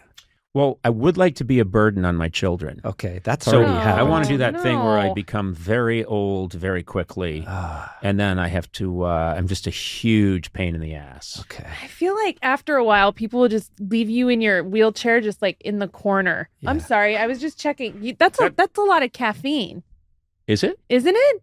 Well, green tea has less caffeine than coffee. I know, but the amount he's drinking. I do, but you know what? Caffeine does not affect me. Are you sure? Yes, this is a fact, and you can check this. Where would I check this fact? I know. How would we know if it My wife? affects You could ask my wife. I will drink coffee at night and then go to sleep. How do I you can do have. that? I've had massive doses of coffee and then gone right to sleep, and they say that it's a gene. That it's. I also. They say it's a red-haired thing, but I need tons of anesthetic to put me down. Really? Yeah. No, they have to hit me with like 7 rhino darts when I go to the dentist if they just want to put drill a new cavity. Because they're always saying, okay, that's enough. And then they start to put the drill in and I go, "Die!" And they say, really? More? And I go, ah! And then they come in and sometimes I've seen as many as like 7 people come in with different syringes. It's And they're because all you're so jabbing caffeinated. They're all, I know, they're all jabbing at my head. And then finally they get this crazy cobra to settle down and they work on my chompies, which is what I call my teeth. Really? Crazy cobra. Yeah. Crazy Cobra and the Chompies? And the Chompies. That's my band. I'm crazy. It's Crazy Cobra and the Chompies tonight at the Odeon Theater. Is it true, the redheaded thing in I've heard anesthesia? that. Really? Yes, Sounds and I've reliable. I've heard it from doctors. I actually heard it from an anesthetician that they think that there is a link to the red-haired gene and a tolerance for all kinds of anesthetics. Was this anesthetologist redheaded? Yeah. No. Is being redheaded and I'm not saying this to be mean. Is it an abnormality? Like, is there something about your genetic structure that is Are you a freak? weird and not proper? Well, I wouldn't recommend it. How about that? Because it usually means you have very fair skin, which I do. Yeah. Which means I'm really, especially these days, with the amount of light coming from the sun that permeates our damaged atmosphere. Yeah, I'm doomed. No, and we are, but it's a very strange gene. Like my brothers and sisters we're not redheads. And when I look at these pictures of me as a little kid, and my hair was even brighter. It was like a carrot red. It's like a glitch. It's like having webbed feet. Well, I do have webbed feet. You know that, right? You know that. When Prove I it. said it, Eduardo. I'll do it under said the table because I think yeah. it's a little disgusting. I remember you saying this when I said it. I didn't know that you did, but Oh. yeah. Oh, this is like when I showed my back. Oh God, look at that. Yes, my third and fourth toe? There's webbing in between it. Did your mom? Did she I don't know? Was she drinking? Well, she was drinking plutonium in the second and third trimester. You're like the Waterworld guy. You're like a mariner. You can swim faster. Do you have evolved. gills? Yeah. Yeah, maybe I'm more highly evolved because I have webbing on one of my feet between the third and fourth toe. You know what's a drag for me? Swimming? No. The sun? I'm quite a good swimmer. No, what's a drag for me is if I wanted, and I don't, but I was in an REI once, and I love REI, and I say that all the time, but it's like my happy place. I love to look at all the different gear. And I went over to the boot section to check everything out, and they had those kind of cool things that you put on your feet, and it's like a rubbery glove that goes on your feet that allows your foot to move more naturally, and they're designed in such a way so that each toe slides in. You're calling those cool? The toe shoes. The toe shoes. Yeah, you dodged a bullet. Yeah. Hold on. This person was telling me all the advantages of them. This is a very sad moment in my life. This woman was saying, it's great for this and great for that. And I said, well, I'll try one on. So she went and she started to slide it on my foot. And because of my webbing, it stopped. And she kept pushing. And she said, what's wrong? I can't get this on. And I was like, And then she took it off and she went, Monster! Monster! Get the rhino darts! Yeah, I mean, it was just my webbing. Yeah. Now, I know that I don't really think those are cool, but when you can't have something, you only want it more? Yeah. So the other day, I'm walking along, and I see this guy strolling in those same feet gloves, and he's strolling along, and I'm enraged that I can't have that. Oh, Yeah. you dodged a bullet. Those shoes would give me toe claustrophobia. I couldn't put those on. Toe claustrophobia. Sure. Okay. Yeah. Here's what I'm going to say. I have heard those shoes are better, but I also think your abnormalities. Stop. Which are. Stop saying like abnormalities. Your freckles too probably aren't. I'm saying there are normal people and then there's abnormal people with abnormal qualities. What's sad about freckles? You're not trying. You're not trying at all. You're just. I'm being scientific about this. It's not normal to be a redhead. I'm like 2 minutes from being chased into a tower.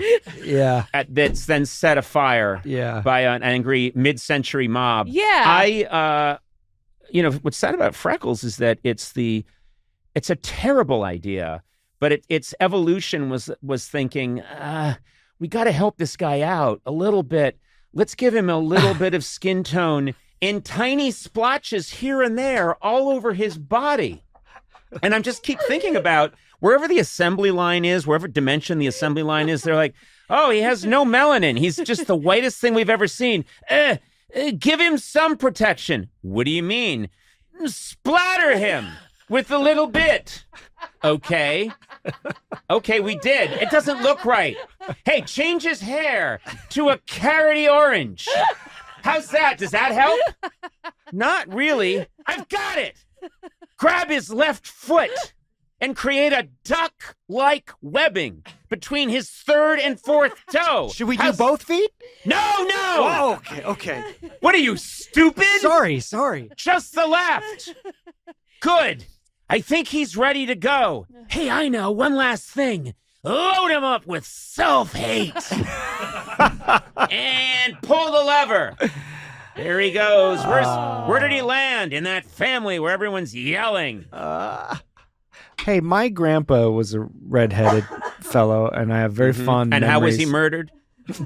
By himself. No. I have very fond memories of him, and I think you're a fine-looking, distinguished gentleman. Thank you. I What appreciate the fuck? that. Yeah. What the fuck? Well, listen. I'm the asshole now. You are. I'm the asshole. Well, you know what you did. I'm saying scientifically, these things are not given to everybody else. You're saying in the assembly line, they're like, oh, fix it. I think in the assembly line they were like, "Let's fuck this one up." She's saying you're abnormal scientifically. I'm just saying. Let's fuck this one up. Who on the assembly line ever says that? What Keebler elf ever? What technician at Ford or Chrysler or BMW ever said, "Let's fuck this one up"? Let's make him really tall and skinny too.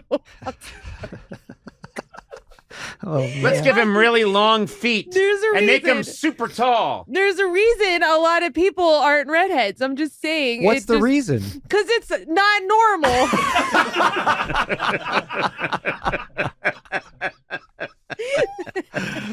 Well, I'm sorry. No, I'm good. I love you. You know I love you. I know you love me. Yes, the way Cher loved the boy in Mask. Rocky Dennis. Yeah, sure. I'll throw in a Rocky Dennis reference anytime. Thanks a lot, Sona. I love you too, and I'm gonna go out and fit myself for a bag that goes on my head. All right, let's get into it. We have a lovely show today. Yeah, excited about it. And I see we're twinning a little bit. We've both not shaved. Yeah. And I'm stunned by the face I see in the morning when I look in the mirror. Because I'm used to shaving. I shave a lot. I like this look on you. It looks good. But it's total, gold prospector time. It's a ghostly white beard that's freaking me out. Yeah, so is this the first time you've had a beard in a while since it's gone full on? Yeah, it's gone. Tundra? It's funny. It used to be sort of coppery. It was redder than my hair. Sort of, kind of like Prince Harry's beard. I'm just saying that because he's a name that everyone's talking about, and I think I'm a lot like Prince Harry. How so? Well, hounded by the paps, forced to leave my native country. Hounded by the paps? To marry the woman I loved. It's your native country? Yeah. Which one is it? Let's not get into it. Let's not ask a lot of questions. You don't want to even answer the very basic question of which country? Why can't people just accept that I am so much like Prince Harry? Oh, it's because you're not. You're not. You're not at all like him. Yeah. Well, I don't know. When I got married, people said, "Sorry, ladies, but eligible bachelor Conan O'Brien is off the market." Because you made jokes, but probably people said that. They didn't. I went looking. I was trying to be nice. I hired 6... You went looking. I hired 6 publicists to scour through microfilm, internet, everything. No, not one mention. We gave people a script and asked them to say that, and they wouldn't do it. No. Yeah. No, a lot of women everywhere rejoice that El Creepo is off the market. Oh. That was a headline in the New York Times. A cruel paper. No, I had it was very coppery red, and now I'll get up in the morning and I'll forget that I've just let it go. Yeah. And I look like my own ghost from the future. I think you look distinguished. Well, thank you. I think you look regal. Yours looks good. Thank you. Does it keep you warm? Does it do anything? You know what it is? It itches. I remember my son, when he was really young, asked me, because this was back when I had originally had my beard for a little while during our touring period, during all that craziness in 2010. And he was worried because he thought, someday he'd be able to grow a beard. And he thought that it hurt. He said, "Does it hurt when the hair pushes up through the skin?" And I said, "Like you wouldn't believe." Oh, no, you lied. Yeah. Okay. I told him that it's very, very, it's unending agony. Do you get food stuck in it? I don't think so. Okay. No, not at this length. But no. There is a point. If we really let it go, and I don't know that I'm really going to let it go. ZZ Top it. Yeah. You know what? Letterman did that crazy escaped convict who's been living in the woods for 6 years beard. And, the Rumpelstiltskin beard where he fell asleep for 15 years. And so anyone else, no, it's like he grabbed that piece of pie. None of us can do that now. Are you bitter about it? Very bitter. Oh, okay. Why don't you just do long mutton chops, long gray mutton chops that look like whisker wings? Yeah, like an old general in the Civil War. But down so low that you could wrap them under your armpits and flip them back. Wait, so it's going... Why? It's not? basically sideburns that go down, and then I braid them with my armpit hair. Yes. So it all attaches. And then it's like a sling for my iPhone. Yes, and you could theoretically move your head to the left and your right arm will come up. Yeah. You're like a puppeting yourself. Yeah. I could be my own puppeteer. I could be both puppet and puppeteer. That's what you've always wanted. That's the dream. That is the dream. No, I think this will go, it'll go soon. But what I will say is I've sometimes thought of growing crazy sideburns. Yeah, you should. Just real crazy sideburns. Why not? Because it would go with your kind of rockabilly aspirations. Yeah. Do you think you can? Do you think you can pull it off? What do you mean pull it off? Say, be honest. I don't know. Do you have the persona for Rockabilly? like no for like sideburns? Well, listen, you've seen me perform rockabilly. I know, yeah. But you don't perform it all the time. It's I not know. like you have you're touring. You're not I know, touring. but I could. What I'm saying is if I got the hair combed up and I got the flip collar going and I had crazy sideburns. Yeah. You want to be a cool guy with sideburns? Here's the problem. Huh. When you hit a certain age and you're still out there playing electric guitar, I remember I was playing once with my band, and one of my writers, I don't know if it was Sweeney or Matt, someone said, that was fantastic. It's like a Viagra commercial. And I immediately thought of the guy who's in his like 60s. Yes. And there was one where a guy's playing, he's rocking it out in his band, and his wife, who's got long gray hair and is like 60, is with him with a tambourine. The minute I heard that, I burned my guitar. But got a huge boner. Massive! Because I didn't realize you're supposed to just take one. I put 7 of them in a smoothie. Yeah. And I rented myself out as a coat hook at the Embarcadero Room. But I don't like that imagery. What? Just people coming and hanging things on your dick? Well, I like that. Is your pants up? I like that anyone, if I rented myself out to a Stork Club coat room because I had a never-ending boner from eating 7 Viagras, that they would accept that because it's somehow better than a normal coat hook. And not only that, it's one of those coat hooks that if you pull down, it opens a secret passage, you know, like to the back of the room. Yeah, but I scream as you pull it down. How many coats shriek. can you hold with your dick? Are you kidding me? See. I'm One? guess what? 4 wet raincoats and a parka. Ladies, just so you know, I've tested it. These are wet raincoats, not dry. Dry doesn't count. I know there are some comedians out there saying, "Oh, give me a dry raincoat." 4 wet raincoats. These are the really good, like British raincoats, and a parka that's laden with snow and has 2 5-pound weights in the mitten pockets. That's what this old a-cockaroo can do. A-cockaroo! A-cockaroo! Ding, ding, ding, ding, ding, ding. Well, I guess that's the lucky word for the day. I want to make sure that I talk about your movie, which I watched last night. Okay. Which I really enjoyed, Luckiest Girl Alive. Mm-hmm. And I know this is an important project for you because you're also a producer, right? Yeah. This was a book. It was a book. Yeah, it was a New York Times bestseller. It's made up stories and Picture Start and myself and our, Orchard Farms and then with Netflix, we did it. Well, I'm super proud of it. It's an amazing, fun story. Well, you tell me what you think, but be honest. I will be completely honest with you. I thought you were fantastic. And then there's also an actress who plays you at a younger age. Kiara. It's very tricky because you're a very well-known, iconic person, and when you cut to you are. I mean, you're, come on, Mila Kunis. So when they cut to a younger Mila Kunis, it's easy not to buy it. And I thought she was fantastic. Yeah. I thought there was an amazing kind of symbiotic attachment with you two, where I completely bought when they're cutting back to her that this is you at a younger age, and that you have. What's made you as an adult is this trauma that you had when you were younger. And so I thought that was really well done and really well played. It's a tough thing to talk about without giving away important. I know. I don't want to give things away because there's a lot of allusion to something that happened to your character when you were younger. Yeah. And it takes a while for you to figure out what that is. And I think that's really important to the story. Yeah. So I think it would be, I'm not going to say, oh, and this is what happens, because I think that's something that makes the story that much more compelling. Yeah, it's a really hard movie to pitch or to talk about because you don't want to, it's a fun ride. I mean, I know it's a heavy topic, so I'm not trying to dilute by saying it fun, but it's an exciting story to watch unfold. Right.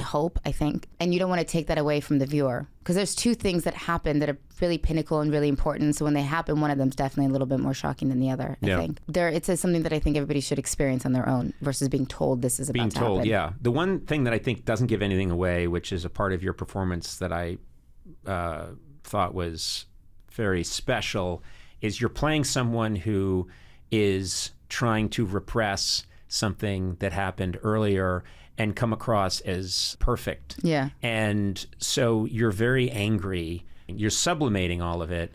And that's something that comes through really well as you've made yourself as an adult, this person who's going through the world, who's really strong and cool and sexy and smart and living in Manhattan and kind of invulnerable.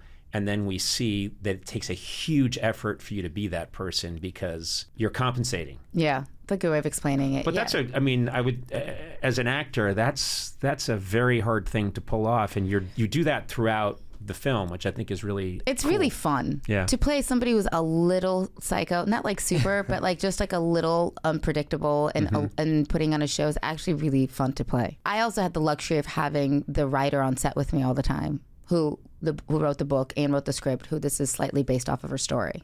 Wow. And so I know this sounds odd to say for the content of the film, but it was one of the most fun productions I've ever been on. And also, when you're a producer on the film as well, does that, I mean, every role you do, it feels like you are completely invested. Yeah. As an actor, is anything change when you're also producing? You start realizing what budgets are. Yeah. I can just see you two going by the craft service table and say, wait a minute. That's a lot of casserole. There could be, and there's a lot of tuna in the casserole. There could be less tuna in the casserole because that stuff isn't cheap. Yeah, there's that. I mean, it is. You just understand where your own money comes from. Like you realize you're like, I'm on a double, like you just realize, why would I take for myself? Right. So there's a difference there. You want to make sure everything happens. Time is you realize what time costs in pre-production.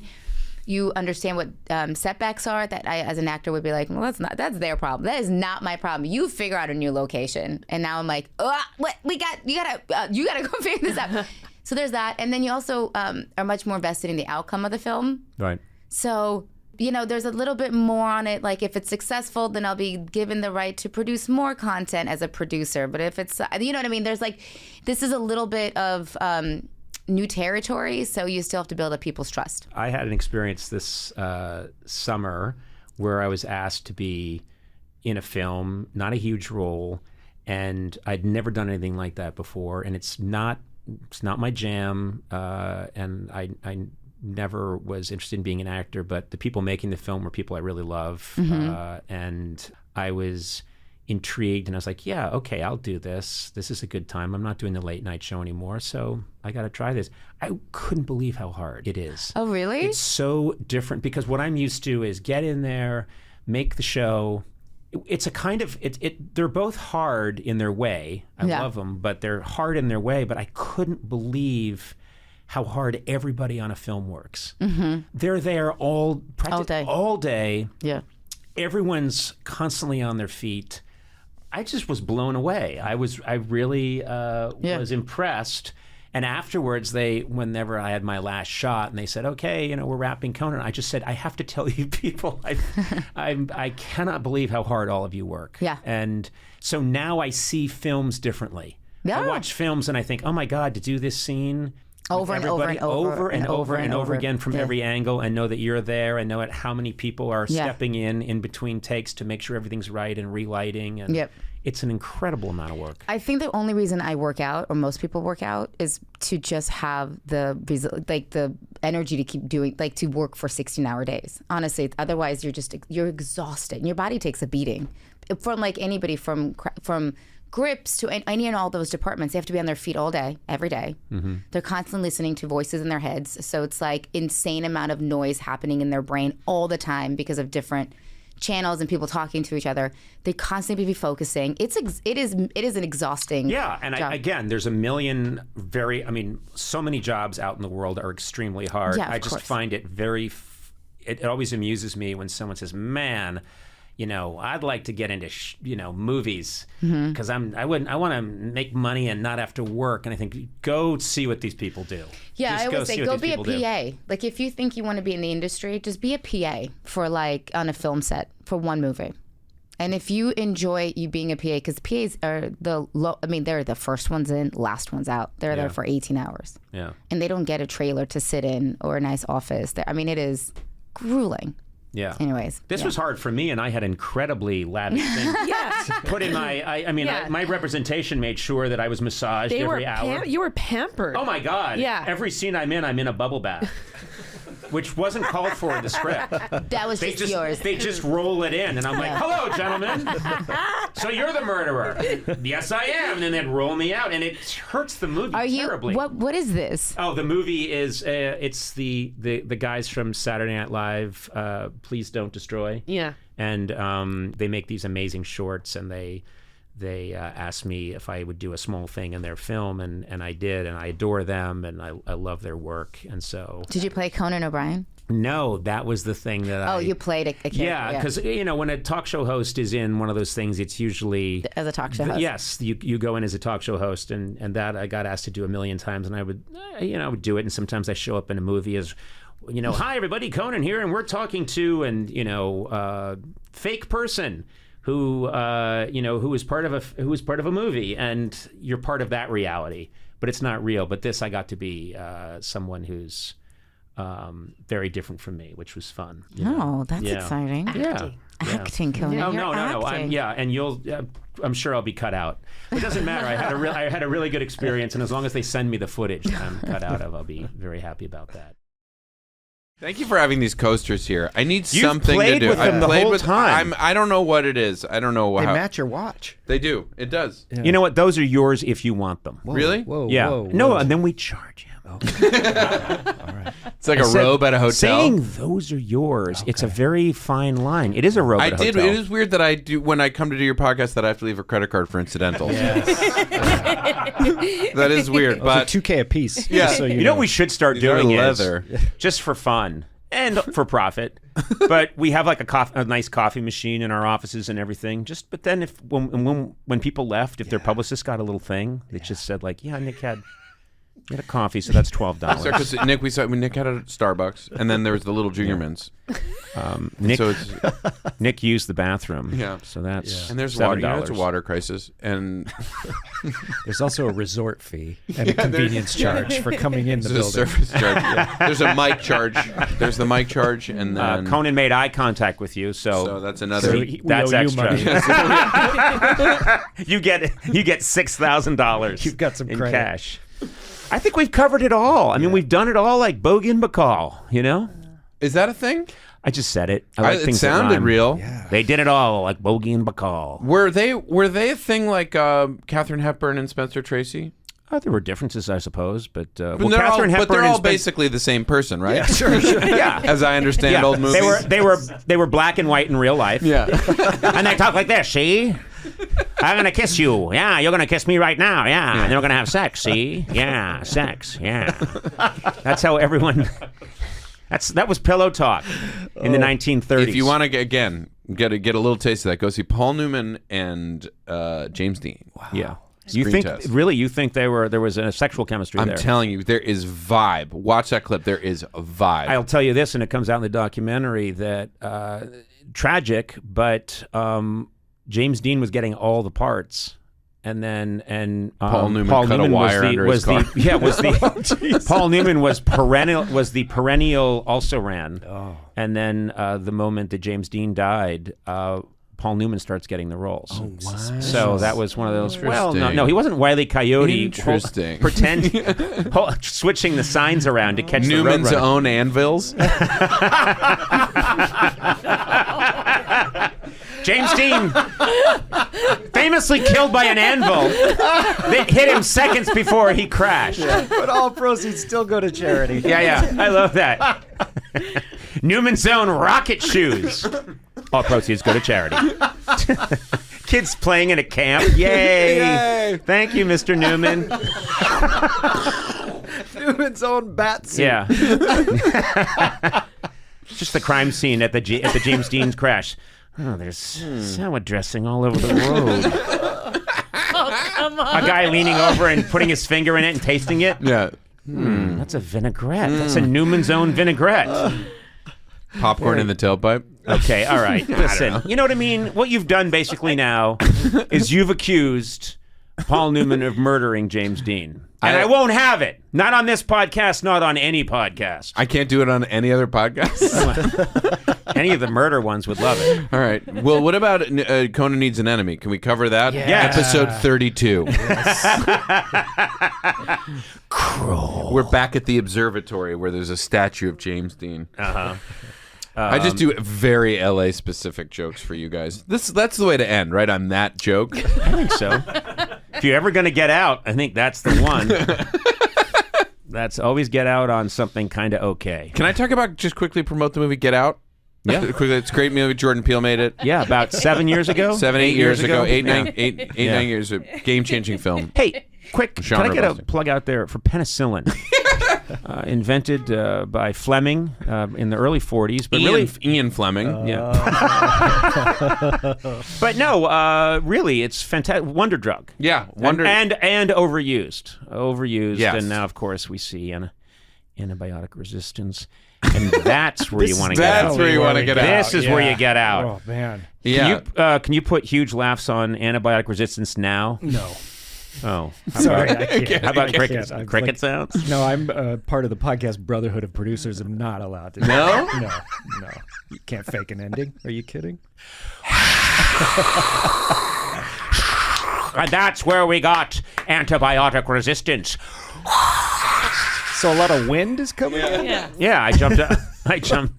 I had my Newman's Own bat suit on and I jumped off a cliff to catch the Roadrunner.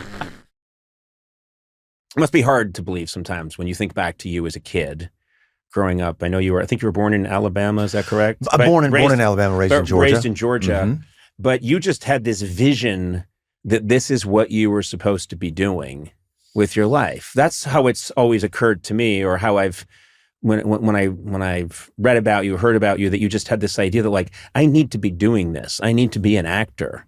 Not that you necessarily knew a ton of people who did that. It felt like almost a vision. Well, the fact that you're doing a travel show and you live the life that you have lived, and other people have had a similar trajectory, and the audacity of thinking that you can live a life as a creative person. Mm-hmm.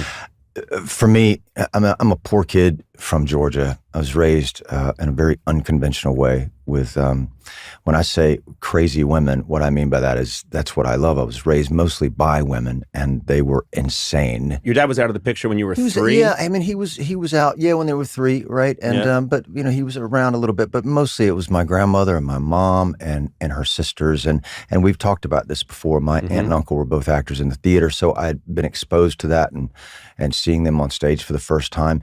But I was also raised with a group of people that were extremely entertaining. And, we watched TV a little bit. It wasn't like a big movie household or anything like that. We sat outside on the porch and told stories, about the day or about things that happened in the past, and the baton would be passed, if you will. And I just happened to come from a family where everyone was entertaining on some level, and it was. I still think about it, and I miss it, and I miss those times. But really, other than walking into the casting director's office when I was 14 years old, and we've gone through that story as well, I wanted to see the world first and foremost. But I was drawn to storytelling not because of exposure to cinema or exposure to anyone else that had done it, but because I felt like, wow, this is a place I feel normal. Yeah. I think I am people that know me would say that I am earnest. I'm an earnest guy, and I'm a pretty sensitive guy. I suppose there's a little level of volatility there, on some level, but it was a place that I found great comfort in, a place where I felt like I belonged. I didn't know how to go about doing it, even though I was very lucky to start working in Atlanta. My observation about you, is that, because I was thinking about you today, knowing that I'd see you, and I was thinking about, all the work that you've done, and all the roles that you've played.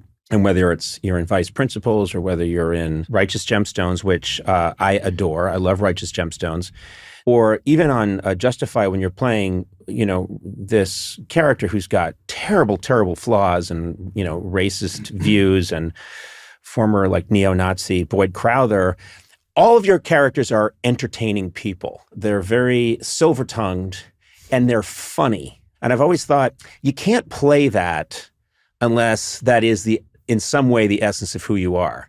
I don't think an unfunny person can play a funny person. Does that feel right to you? I would agree with that. I guess, yeah. In the way that I'm never going to play like a sexy man in a movie. Right. And That's not. If I can play a sexy man, you can play a sexy man. No. I mean, Guess what? There have been many screen tests. And apparently when the camera gets in close, there's a thing that happens. The camera breaks. A break is that it shatters. There's a quality you have where I think, there's no way Walton wouldn't be a fun guy to hang out with because you've played too many characters that really tickle me. Where I think, okay, he'd be a fun hang. I think I'm a pretty fun hang. Yeah, I think I can be a fun hang. I think I don't know how you guys feel about this, but I'm not funny in the way that Danny McBride is funny. Right.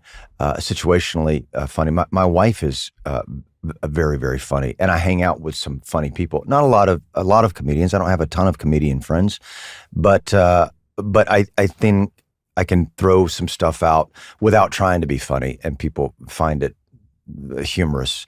But more often than not, whenever I'm working, I take all of those things very, very seriously. Mm-hmm. It really isn't comedy for me. It's not comedy either. It's just, this is the reality of this situation and it dictates this experience, and just kind of turn myself over to it and try not to control any of it. There was a great flashback scene in the Righteous Gemstones back to earlier in your life where you clog and dance. Yeah. I didn't know that your character was going to be clogging. And you start singing this song about being naughty and clogging. And I was howling, but also appreciating that, shit, he's good. Thank you, Conan. I appreciate it. You can clog. Thank you. You can clog. I can. Which would make you, in my opinion, if you can clog and you can drink, and you can drink and clog, you're a really good hang. There's a lot of countries I've got a tour coming ahead of me, is what you're saying. I do. My mom was a great dancer. She was a really good dancer. And she took me into clogging lessons when I was really young. So that I could kind of dance with her. And she also kind of taught me how to two-step. I grew up kind of going to honky-tonk bars and things of that nature. And she did a dance called the bop, which is kind of the Florida version of the North Carolina shag, which is kind of like the working man's version of a very kind of posh Southern dance. Mm-hmm. And dancing and music and drinking and celebration was a big part of my childhood, and I'm so grateful for it. I don't meet that many people that have clogging on their resume or it's also hog calling or. It's so funny because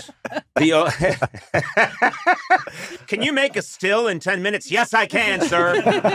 You know what? I had somebody come up to me the other day, a very dear friend of mine, and I just posted this picture of. I was just because it was the end of a very big block in the White Lotus, and I was having a glass of wine, which I do nightly, and listening to this Radiohead song, and I just recorded this video of me singing this Radiohead song, and when I am asked what it was like working on the White Lotus, this is probably what I'll say.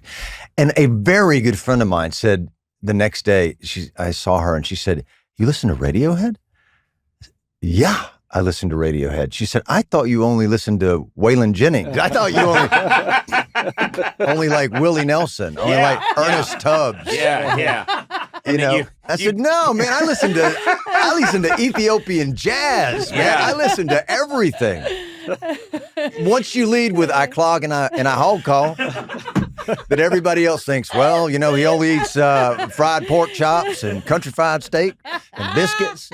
Where's Walton? I don't know. Let's go to the Cracker Barrel. He'll be over there. He'll definitely Hey, where's Walton? Walton's over there. He's at the jerky stand. That's where he spends all his per diem. Yeah. Yeah, the studio's chewing you out. You spent $900 on jerky? When you first start watching this show, and again, I don't want to give anything too much away, but it's a couple that's going through a very painful period. And then you as the wife, you sort of disappear from the scene. And people and she's really unsympathetic initially. I mean, to put it mildly. Very unsympathetic. And you don't realize that you're seeing the marriage strictly through a lens, And the lens you're seeing it through, which is so interesting, is Jesse Eisenberg plays your husband. And of course, Jesse is so good at being put upon. And he looks put upon in real life. And a lovely guy, by the way. He really is. He is one of the sweetest guys. But he has such a good way of looking like he's just got the world on his shoulders. That's a really good point, because it's true. He can flip so easily from, a kind of puppy to, this kind of wounded, on his back person to a real villain, Well, I mean, you look at The Social Network and you see that he's obviously a terrific actor who's able to access all of that. Yeah. But in this, and I thought this show has either exposed my sexism or tricked me into being maybe more sexist than I already am. But I'm really looking at it and I'm thinking, I so sympathize with this guy, this poor guy, and he's trying to take care of these kids. And where is she? And not being at all sympathetic to your character.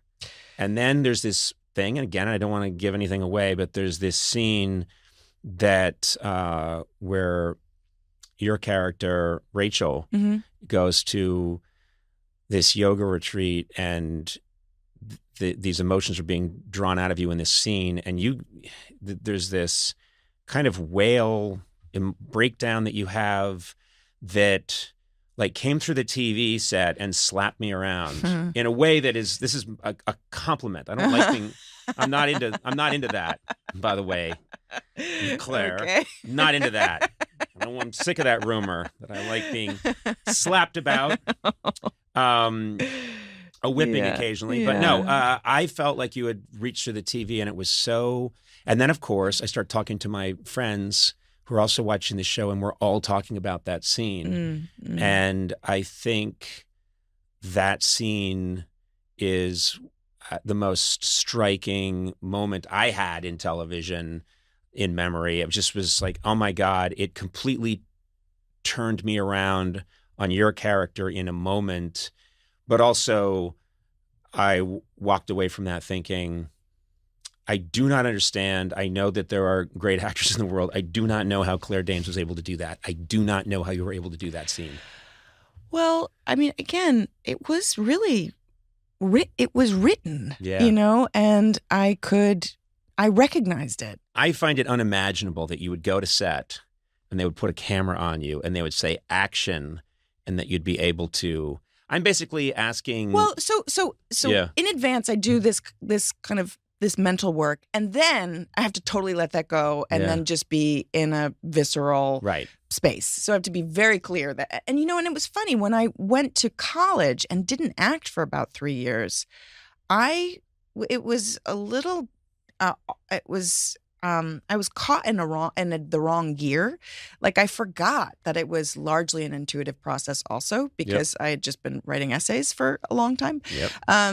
So I had to kind of return to the more intuitive connection to the work, which is the more important one. Right.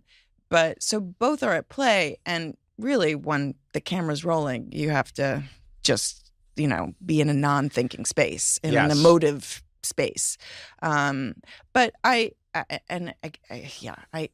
see myself, hear myself, not like taking, maybe it sounds like I'm not taking credit for my contributions, but I can't do that so freely if I don't feel held by the people that I'm working with. Right. And John and Val, who were the directors on the episodes that I was doing the heavy lifting in, they were just so connected and present and kind. And they didn't make me do things a million times, like they understood that some scenes were a little scarier and trickier than others. And so they were very careful and how they set it up. And, a lot of them, we only needed to do one take. And I was going to say, if a director after the take that you did if anyone said, okay, that was great, let's do 4 more. Yeah. And I've also worked with wonderful directors who do work that way. And I don't only begrudge them that, like sometimes there is value in seeing what happens. And but I was glad for their sense of economy, and knowing when they had what they needed, because I didn't feel like totally tapped out or exploited or anything, I think there is that in Vogue. It got really in vogue, the improvising, especially in comedies. And a lot of improvising and people being encouraged to now. And I think I was on a set once, and the director was literally saying things like, all right, try another one where you are the murderer. Now try one where you're the murder victim. Like, you're changing massive thing. Do you know what I mean? Like, right. But what I do understand what you're saying, that something that resonates with me, because I always try to look for, is there any common ground here I can have with Claire? And there might be a psychological reason for this, or it just might be my lack of ability. I don't know what it is, but when I was, people were telling me in my early 20s, you've got something, you should be in front of people. And I was feeling that, but I couldn't see what it was. And I was like, it's not stand up. I think it's improv. And then one person said, it might help I started doing improv a lot. And someone said, you should take a serious acting class. So I took one downtown, and I don't remember which one it was, but it was like a Stella Adler serious class. And I went in and signed up and paid. I think it was about 23 or 24. And they asked me at one point to do a scene where I get up with another woman and I tell her how much I love her and how much she means to me and how heartbroken I am. And I said, I can do this if it is in the purpose of being funny. If there's a joke to it, I can actually, that would be the only way that I could act, I think, in any kind of, was if it's going in the purpose of a joke. Right. Or if it ends in That's so interesting. I know. And now you're my therapist. But I'm serious. Like, I have done sketches where I'm looking at myself saying, I think I'm kind of acting here, but it's because I know that it's in the service of a joke. And to me, that's my wooden barrel. I can go over Niagara Falls, but I need to be in my wooden barrel of it's comedy. Whereas, what you're doing, you're going over the falls. There is no barrel. It's so naked. And I find that terrifying. I'm in awe of it, but I just find it, it's terrifying. Yeah, well, I would find comedy terrifying. But I think but you're very funny. You are really funny. Thank you. you. You are very, I've always could tell that you're a very funny, light, silly person at a party. And that's something a lot of people don't know about you. I guess. But I doubt that that's true. I mean, I think you've decided that along the way, and I don't believe it. I'm just saying. I also think you're a very good fighter. Kickbox. I've decided a bunch of things about you. You're also an undersea explorer, Claire Danes. You didn't know that about yourself, did you? Hey there. Welcome to Conan O'Brien Needs a Friend, joined by Sona Movsesian. Hey, Sona. Hi. Matt Gorley, how are you, sir? Merry Christmas. Well, I was going to get to that. Oh, yeah. Okay. You think I wouldn't get to that? It is. I have to say, I do get the Christmas spirit. I do every year. Do you? Yeah. Are you sick? What? I'm sorry. No, I think it's normal. I just saw this Dayquil thing. Are you sick? Sorry. I thought it was because you had the Christmas spirit, and you're like, you're a Because Scrooge. I got sick too after we got back from New York. Okay, that made no sense to our listeners. I'm sorry. This is what our listeners heard. I have the Christmas spirit. Are you sick? That's what I heard. Yeah, that's what I heard too. Yeah. And you just, I had a cold. Like I got a cold like about a week ago. I don't have it anymore, but I still take these. Okay. To just make my voice sound a little better on air. Yeah. But I, as a son of an infectious disease doctor, no. Easily 11 days after having a cold, I'm a threat to no one if that's your fear. I'm not. I got sick too. That's why I was like, hey, we all got. Well, if you're sick, you shouldn't have come in. Okay. Well, Merry Christmas, everyone. It's I know. literally Christmas Day when people Thanks are listening a lot, to this. Sona. What did I do? What did you killed do? Christmas. I had a nice Christmas thing, and then I started to say, hey, I have the Christmas spirit. You're sick? You sick fuck. How dare you have the Christmas spirit? You pervert. You pervert. What does that mean to you? Did you watch some Christmas pervy porn? You sick fuck. Well, I was on your side, and now I'm wondering, what did you watch? Why do you have the Christmas spirit? Because of Christmas pervy porn? It's Mrs. Claus. No, stop. Don't do it. Don't do it. This is Man, where your line she's got a is? slamming bod, and then there's a knock at the door, and she thinks it's an elf, but it's a pizza delivery. What are And you she's doing? like, I expected an elf, but I forgot that I ordered a pizza. And he says, yeah, extra sausage. And she says, what? I don't like sausage. And he said, no, that's double entendre for dick. And she's like, no, I just don't like sausage. And he said, there's no sausage, Mrs. Claus. That's the thing you say when you're about to, take out the penis. Oh. Well, just so we're clear, there's no sausage. This is the worst porn I've ever Where's seen. Santa? Is he out on his mission? Santa is so sick of Mrs. Claus misunderstanding double entendre that he just doesn't even have much of a life with her anymore. Okay, I see. Because whenever he's trying to be romantic, Yeah. Oh man. yeah, he'll like just say some harmless double entendre. Like, check out this North Pole. Yeah, check out this North Pole. It's like, we're at the North Pole. Why would I have to check it out? We live here. And he's like, no, I'm telling you, Sandra. That's Mrs. Claus's real name. Is it? No, Sandra. We haven't had sex in a while, and I thought maybe to spice things up, I'd say check out this North Pole. But what do you mean? We're at the North. No, I meant my blood-engorged cock. Oh, come on. That's all. I'm trying to put some spice. But wait a minute. Why did you say North Pole? Because the pole is my literal anatomical pole. Oh, God damn it, Sandra. I'm going back to the workshop. God. I'm going to go fuck a birdhouse.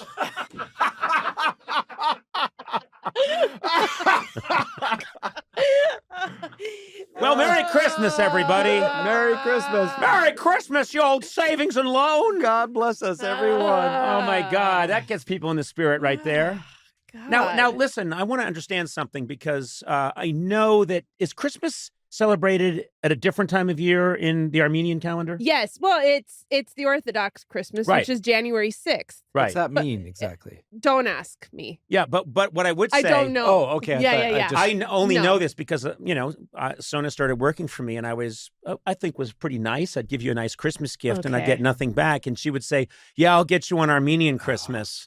And I thought that for a while that was an excuse. Like, yeah, maybe I'll get you something, maybe I won't. But then it turned out you always did give me really nice gifts just later on. Yeah. It's better because you don't have to deal with the Christmas rush. And then you have a lot of sales after deep after discount. Christmas. Yeah. So it always worked out. And it Yeah. gave me more time to do things. Yeah. But we celebrate both. Oh, you do both? Yeah. That always used to make me, I had friends who would celebrate Hanukkah, but also Christmas. And I thought, Oh, really? come on. Well, as a children of divorced parents, I got 2 Christmases, which, was a silver lining. Oh. You'll be okay. You seem to turn out just fine. Did I? You're not a weird guy at all. Okay, good. No, you seem fine. Because I thought maybe I was. No. Oh, God. No. Oh, God. No. They'll get back together. Yeah, sure they They'll will. get back together. It's literally Yeah, been 43 there's a years. good, healthy reason why you spent a lot of your life working at an amusement park. Oh, this Christmas to is the create one. the joy artificially that you couldn't have. Oh, it's so personal. I'm at the happiest place on earth, so I must be happy. Any day now. Any day Here now. comes my dad. Your dad is goofy? Oh no! My dad did work at Disney though. He met Walt Disney. Did he really? Yeah. What was that like? That's He a said cool it was story. Awesome. Yeah. But I'm a second generation Disney employee. Okay, don't worry about it. Listen. Oh, God, help me. It's fine. I'm sure you. Oh, God. Please don't let my daughter work there. She's working there now. Oh, God. Oh, no. She's just a baby. Listen. Yes. I'm. What are you doing? I'm just writing rap for when it's time to rap. You don't I need know, to but worry you about wrote it that. ahead of time, and Well, also Christmas rap. Did you hear that? Did you hear him writing? I did hear the scribble. Yeah, when you listen, I haven't been in this business long, and you're Mr. Podcast, and you wrote with a ballpoint pen on a hard Uniball. surface, and it sounds like a. That's because when you're Mr. Podcast, you're not Mr. Radio, and all rules are out the window, man. It's the 'cause Wild you can- West. You can you're write gonna- on a podcast. You're gonna leave that in. You can edit it out. No, he's gonna keep it in because this Okay. is me busting him on. You threw me off. I am an artist, Oh God. and this is my medium. Okay. Oh, I am. Now you threw me Oh. off. Oh, okay, that's nice. Sorry. Was that your? Was What? that your sleeping? I was snoring. Sorry. That's I terrible. fell asleep while That you were was just- talking about being an artist. Okay. Yeah. No, I'm glad you're awake now because as an artist.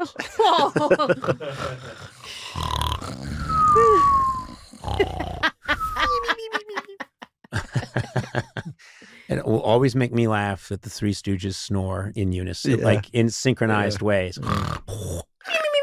Yeah. It's just, I don't know. It's gold. It's just gold, and anyone who disagrees should never judge comedy. Oh. Sorry. Sorry, Sona. Well, I didn't say I didn't like it. Yeah, Why do you just assume? Well, you didn't laugh, but you can laugh on Armenian Christmas. Well, okay. Oh my God. So- no, I like it too. What are your kids gonna on the 25th? Will Yeah. Santa visit your kids? Yeah. Okay, but then he'll also show up on the. Does Santa show up on the 6th? He doesn't or is really it show up on an the Armenian 6th for us. figure who no, shows up? we say we go to church, but we don't. Is there an Armenian Santa?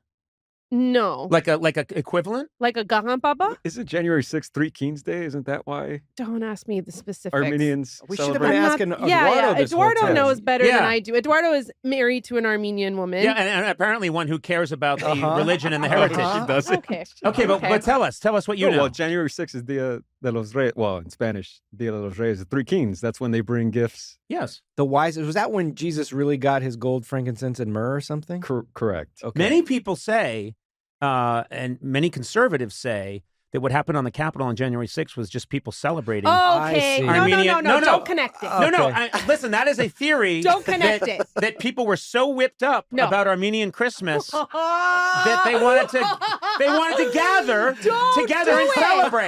Don't and they blame the thought, hey, Armenians. let's go into the Capitol. And hey, the door's locked. Well, we can probably push it open. Rap! Let's push it open. Rap it! January 6th was an Armenian Wrap hoax. it up!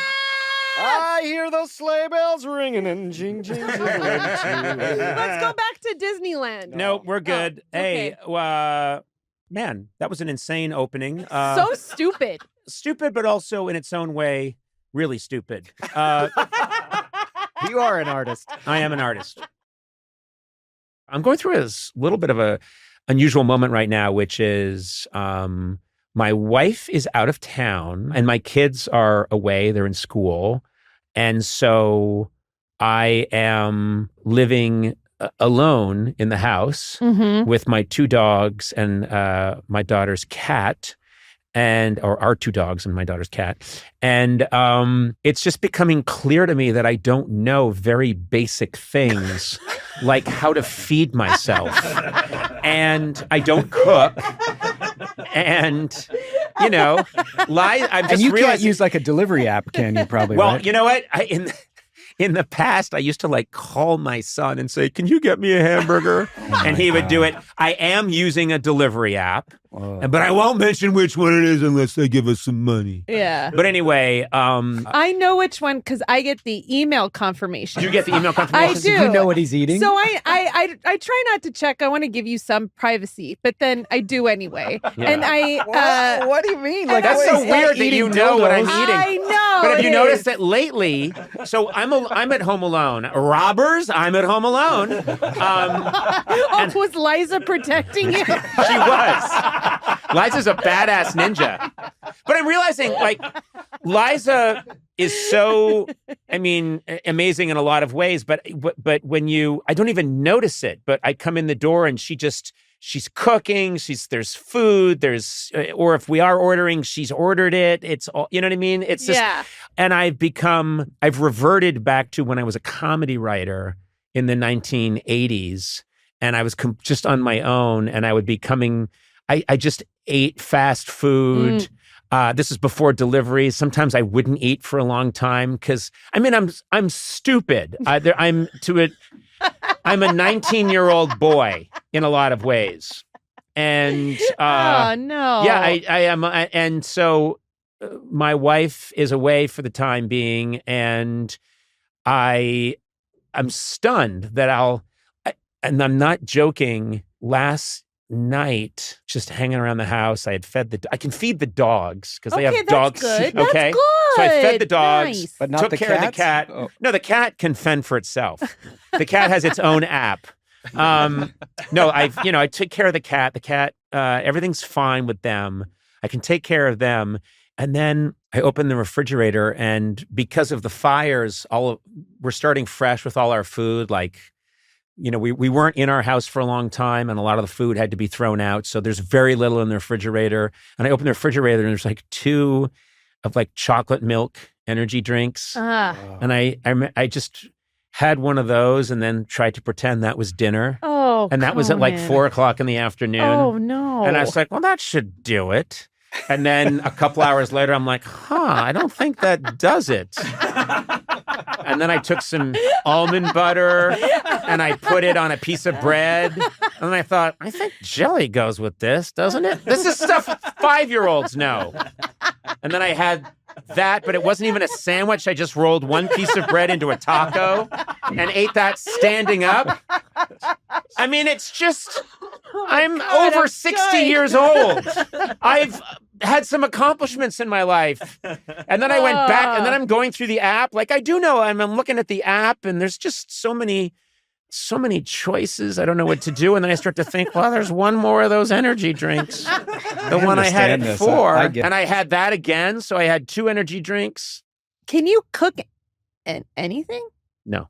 Really? There's nothing. No, you know what I can do? I can do breakfast. Okay, so when you wake up, you don't do breakfast? No, I can make breakfast. A lot. I can make breakfast. Yes, you've said that 3 times. I can make Your Honor, I wish to state that I can feed myself at breakfast. Lunch is a little easier. Oh boy, did I do something. Okay, I stayed home yesterday, so I was at home the whole day myself, and I didn't have any breakfast. I don't know why. And again, I'm rattling around the house. I'm playing with the dogs. I'm walking them, and then I drove around in my pickup truck, and I went and I parked on the street, and I'm walking down the street, and I see an Erewhon. And I go in and I wait in the line, and then I look at the smoothies and I panic and get the only smoothie I know, which is the Haley Bieber smoothie. Yes. Made an appearance on this podcast before. And so I said, I didn't want to say I'll have the Haley Bieber smoothie, so I went, I'll have that raspberry one. And the guy was like, the Haley Bieber smoothie, and I went, the raspberry one. And he went, you want the Haley Bieber skin exfoliating. This is like when you have to buy tampons for your wife at the grocery store. Is that what you want? The one that makes your skin glow so that Justin Bieber loves you even more? And I went, I'll just have the raspberry one. Oh my God. And then he said, what name? And I was about to use a different name. And I went, nope, don't do that. That's stupid. I just said Conan. So then I wait near the thing, and then they went, Cohan. And I'm like, I just hosted the Oscars. It's Conan, and I want the Haley Bieber smoothie. They didn't get her name wrong. No.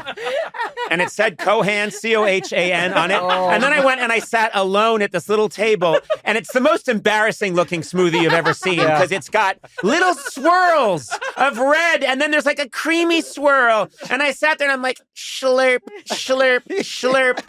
Slurp. Why did you slurp. sip it there? Because I panicked and I sat, and there's a big picture window, and bang, bang, bang against the window. And I look out, and there's a guy, like a fan gives me the big thumbs up. And I have the straw on my lips, and I'm going, slurp, slurp. And I gave a thumbs up back.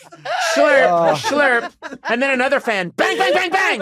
Slurp, slurp. And I gave the okay sign.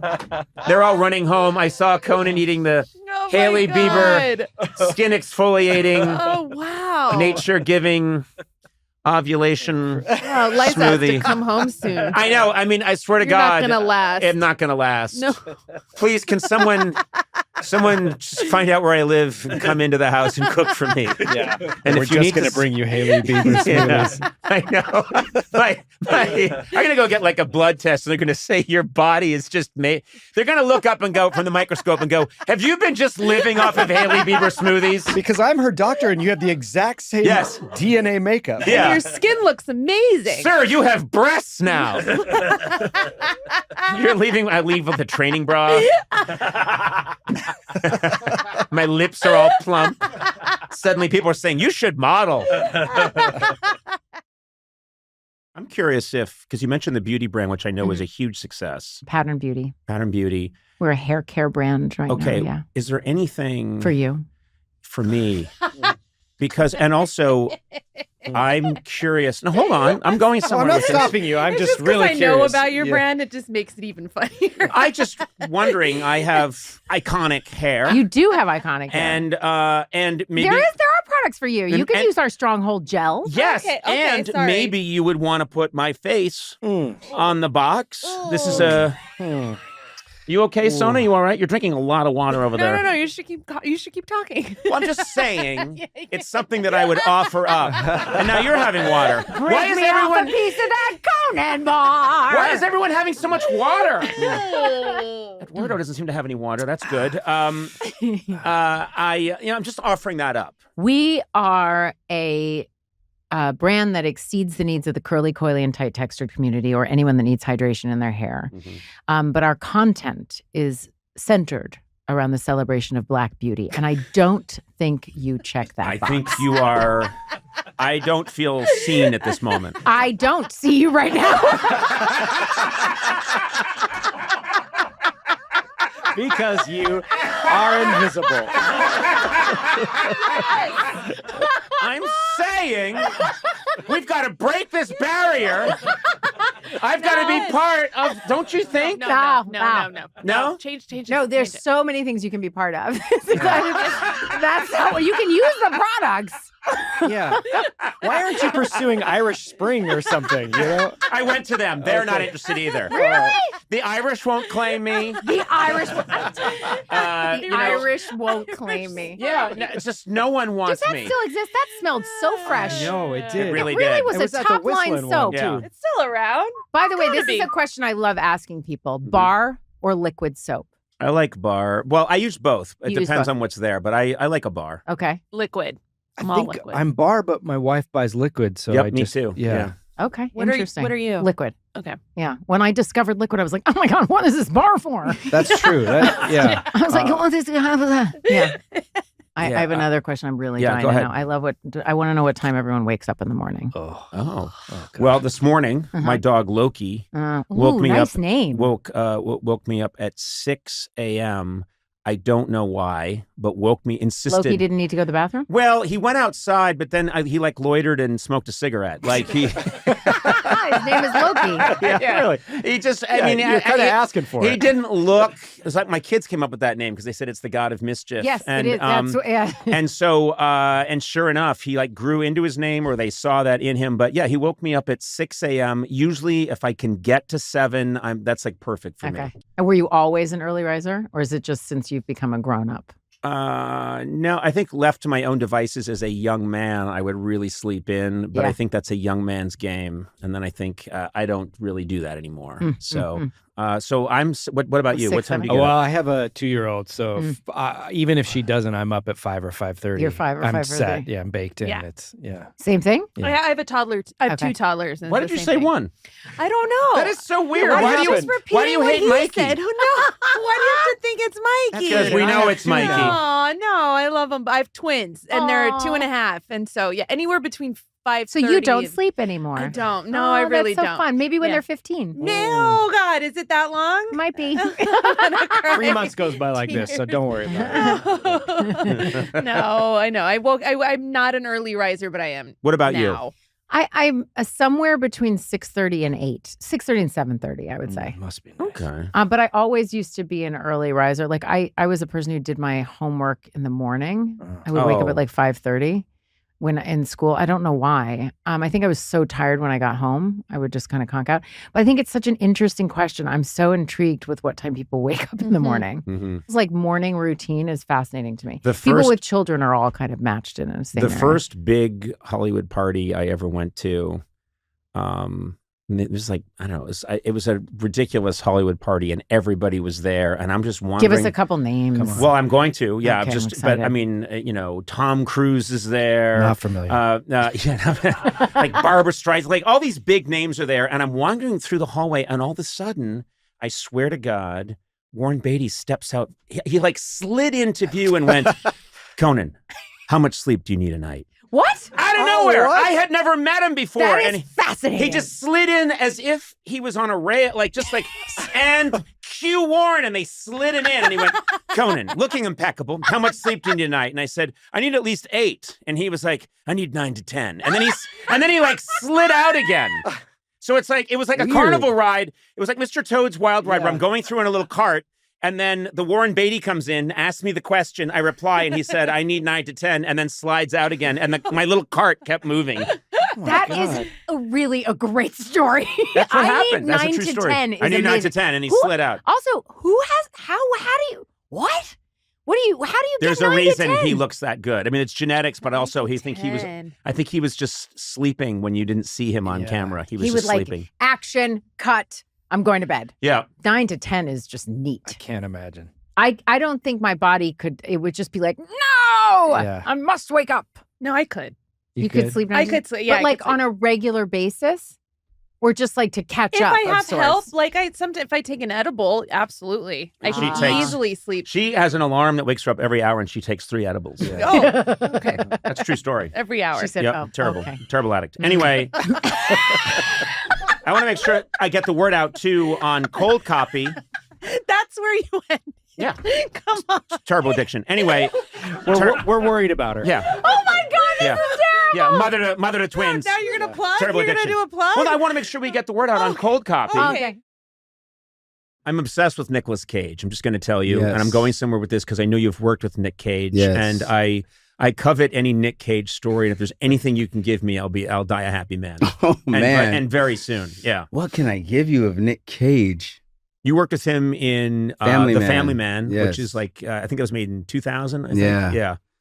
Nick always had very serious things to. We didn't have a lot of light conversation. Really? You meet Nick, he gets in the car and he's right in. And we were right into some heavy stuff like right away. And I was like, "Oh, I'll meet you where you live. We'll just live in heavy. So we'll be in heavy stuff." Mm-hmm. So I don't have any like apocryphal, light, delightful stories about Nick. That's just making me happy. But let me tell you, I am so glad and so happy to see what he has done. Yeah. And how his career, because he is doing what he wants to do. Mm-hmm. And he has become, I mean, he was already really, really, really, really good. But I think opening himself up to all these different things and going like, I'll do an insane comedy all the way. I'll do a super dark horror movie. I'll do, yeah. He's just my favorite kind of an actor who's like, let's see how many gears I have. Let's open this thing up and just have fun and just play and do a lot of good stuff. And I think he's really proven that he's like really real. He's really. I rewatched Face Off recently, and it is one of the most Bananas. insane / bananas / delightful films. And it's both of these guys. It's Travolta and Cage just going for it. Chewing the scenery. Chewing it up, swallowing it, vomiting it back up again. And then putting like a a dog, napkin. re-eating it. Yeah. Yeah. But one of my favorite moments is, we did so many weird, odd bits, but we had one bit that's wasn't well known or anything, but it was a segment of the show where I'd go visit a horse It was a horse's head, like it was a kid's show. And the horse, it was someone in a horse costume, and his name was Kloppy. And I'd say, now it's time for another visit with Kloppy. And we'd play this goofy kids music, and I'd go over and I'd talk to this horse, and the horse would say these, he'd be like, oh, Conan. And then he would say these very depressing things, and then wander off, and you'd always hear a gunshot, and I'd go, oh my God, like Kloppy killed himself. But then Kloppy would come back and explain what the gunshot was and how it had nothing to do with him, and he's okay. But then he'd be very depressed again and then leave, and that was the bit. And then this faux very dark sketch for kids about a horse named Kloppy, and it had a really fun song that went with it. And one day, we didn't even do it that often, but I think Nick Cage was on our show one time, and he came out, and we're talking, and then out of nowhere, he just went, I like Kloppy. And I was like, I want to do Kloppy. What? And he just, it turns out, had caught the show once when Kloppy was on, and that had caught his imagination. Right. And out of nowhere, he just went, I like Kloppy. So what we did is I told my writers, take that, and the next time we do Kloppy, and every time we did Kloppy after that, we'd do the whole opening to Kloppy, and then a circle wipe would come up, and it would say, endorsed by Nicolas Cage. And he'd go, I like Kloppy. Without his permission. Of course. But I don't know why. He was probably so flattered. I just liked the whole concept that this sketch has been endorsed by Nicolas Cage, and then just his head comes up out of nowhere from the interview. I like Kloppy. Yeah. I bet he loved it. I bet if you saw him again, he would maybe do the Kloppy movie if you guys figured it out. I bet I don't even have to figure it out. No. I could just write something quickly on an envelope. I'll do it. Based on a true story. Based on a true story. We're sued by the real Kloppy. Kloppy's heirs come to get you. That's not how Dad was.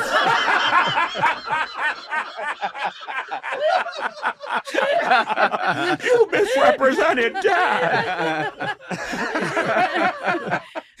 Wasn't there a story where you were in a car with him shooting a movie, and he owned the car or something? Yes. And he did not yes, that was the day one. Can you tell that?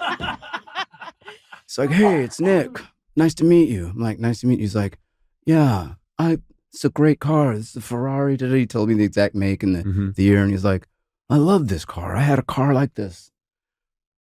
I think this is my car. Wait, this is the car you're shooting in? Yes, the camera car, the picture car was his car.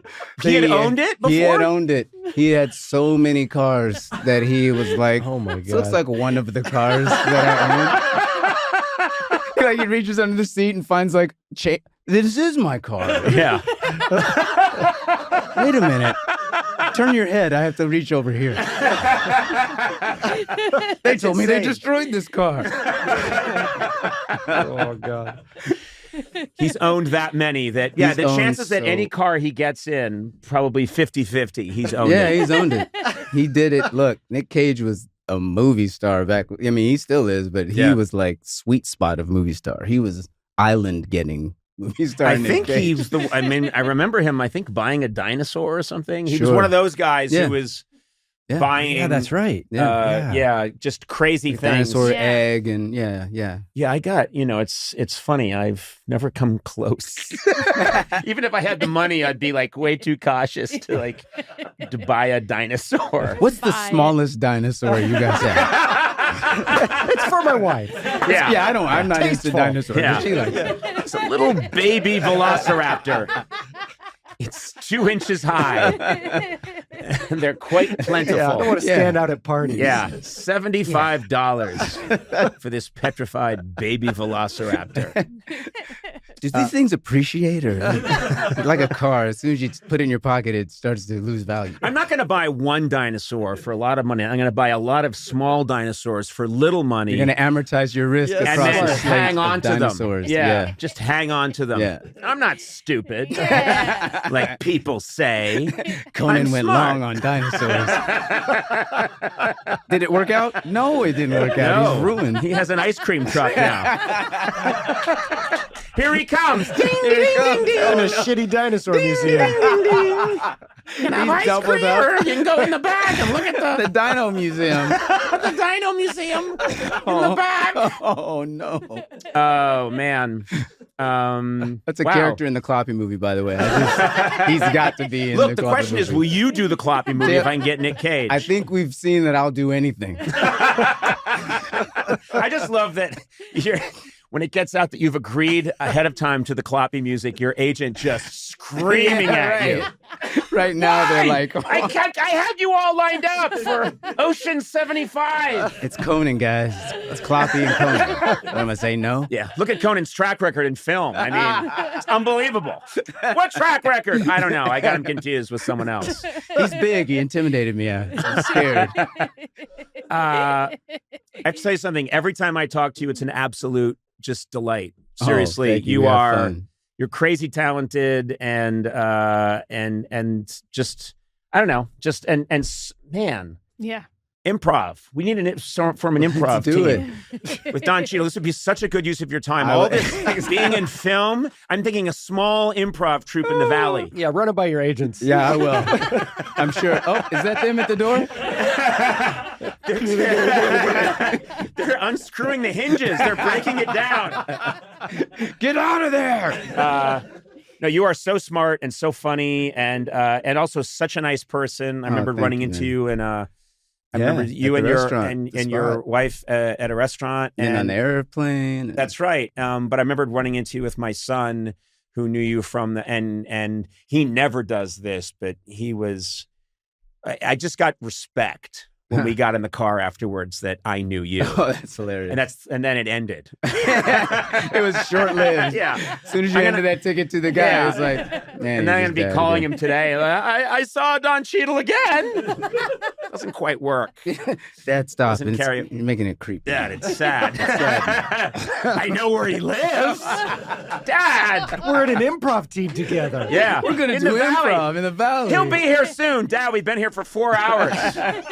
I know he's coming. Oh, no. Anyway, Don, congrats on everything. As thank you. always, you're the best. And I hope to see you soon. Appreciate you. Thank you, guys.